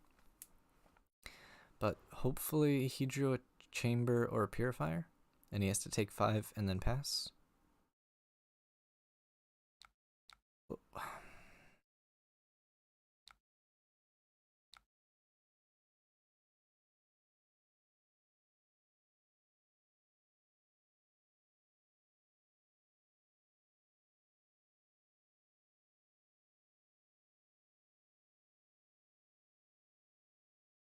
Yeah, he's just gonna block 12, probably. This has a Seek and Destroy on it. So holding zipper hit's not correct. It's block 12, yeah.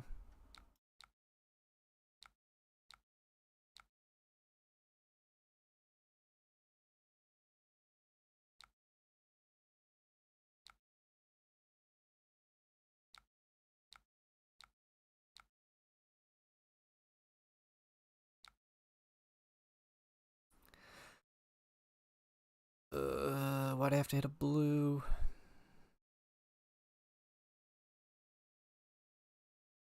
Actually, no, this is fine.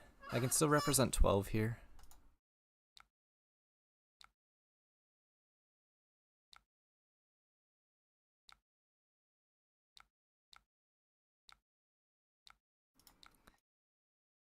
Although he gets to hold a blue. Maybe this isn't enough. But we get one card here. And then one off the Remorseless. Or two off the Remorseless.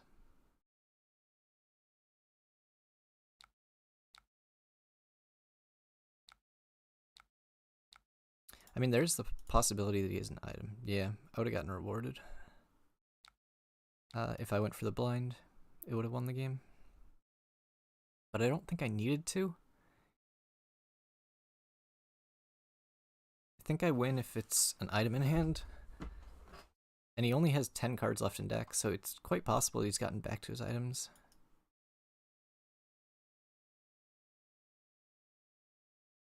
Yeah.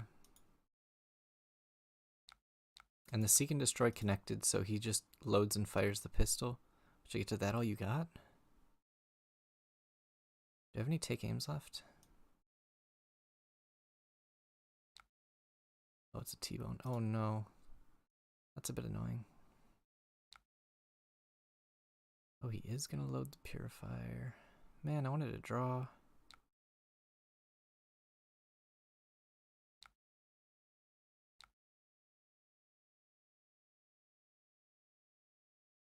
Damn, he got to hold a blue. Sucks. Alright, what 2 cards am I giving him?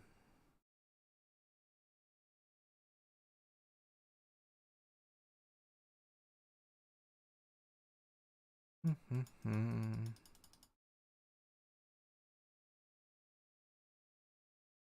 I have any sigils left? 1 sigil left.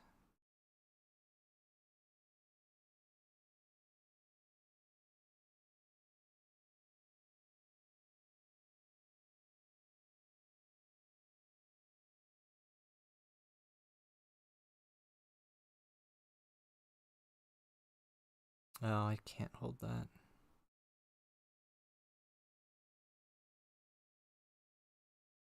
I mean, I could.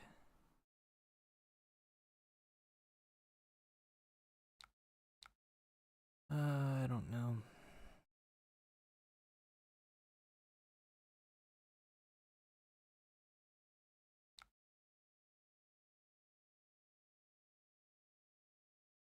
Yeah, I think I'm blocking with the skull cap.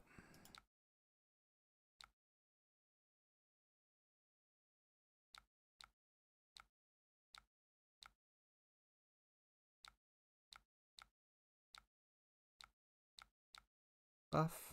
Damn. Okay, we get 2 cards. So he does only have one of each of these. So this is actually relevant. So like he can only come in for 3 and 3. So as long as I don't completely brick, I do have a way out of this. Yeah, that no arrow hand was rough. Like I arsenal to buff, then cross wrap op, or no, I had to take aim a buff. I needed an arrow in those 6 cards and I didn't hit any. So we get 2 cards here.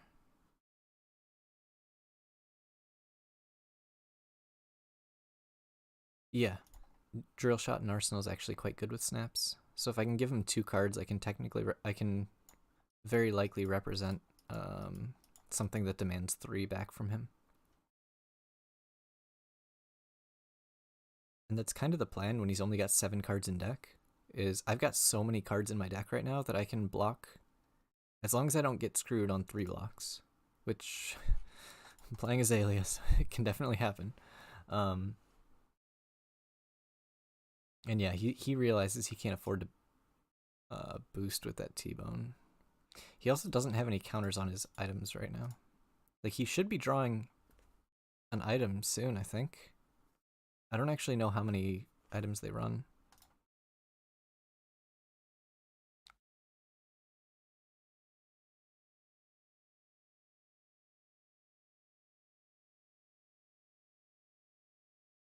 This and this. Block with knock. Actually, do I have any drill shots in deck still?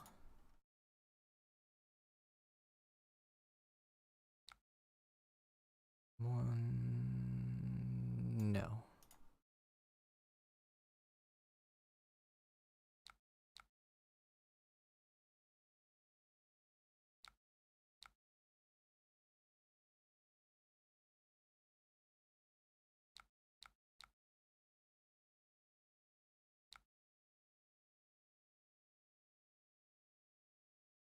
He never has D reacts, right?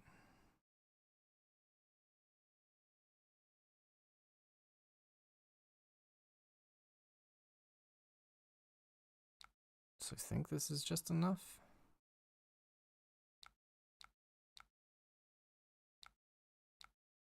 I mean, even if it's not, I can still snap Death Dealer and fire another. Yeah. Very close game.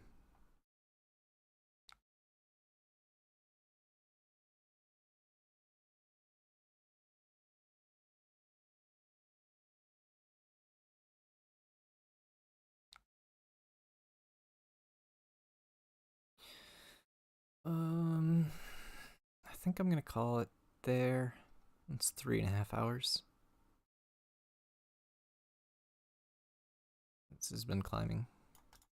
The goal is I was at this win rate at one point, and then I just queued into a ton of bad matchups in a row, and I tanked it back to like 73.5. But having this number go up is so difficult right now because I've got so many games of Azalea. But that's the goal. Maybe for next stream, try and get it up even more. But all right, thank you everyone for watching and hanging out. Hopefully you learned something and had a good time. I will hopefully be streaming again soon. Yeah, maybe tomorrow night. We'll see. No promises. All right, have a good night, guys.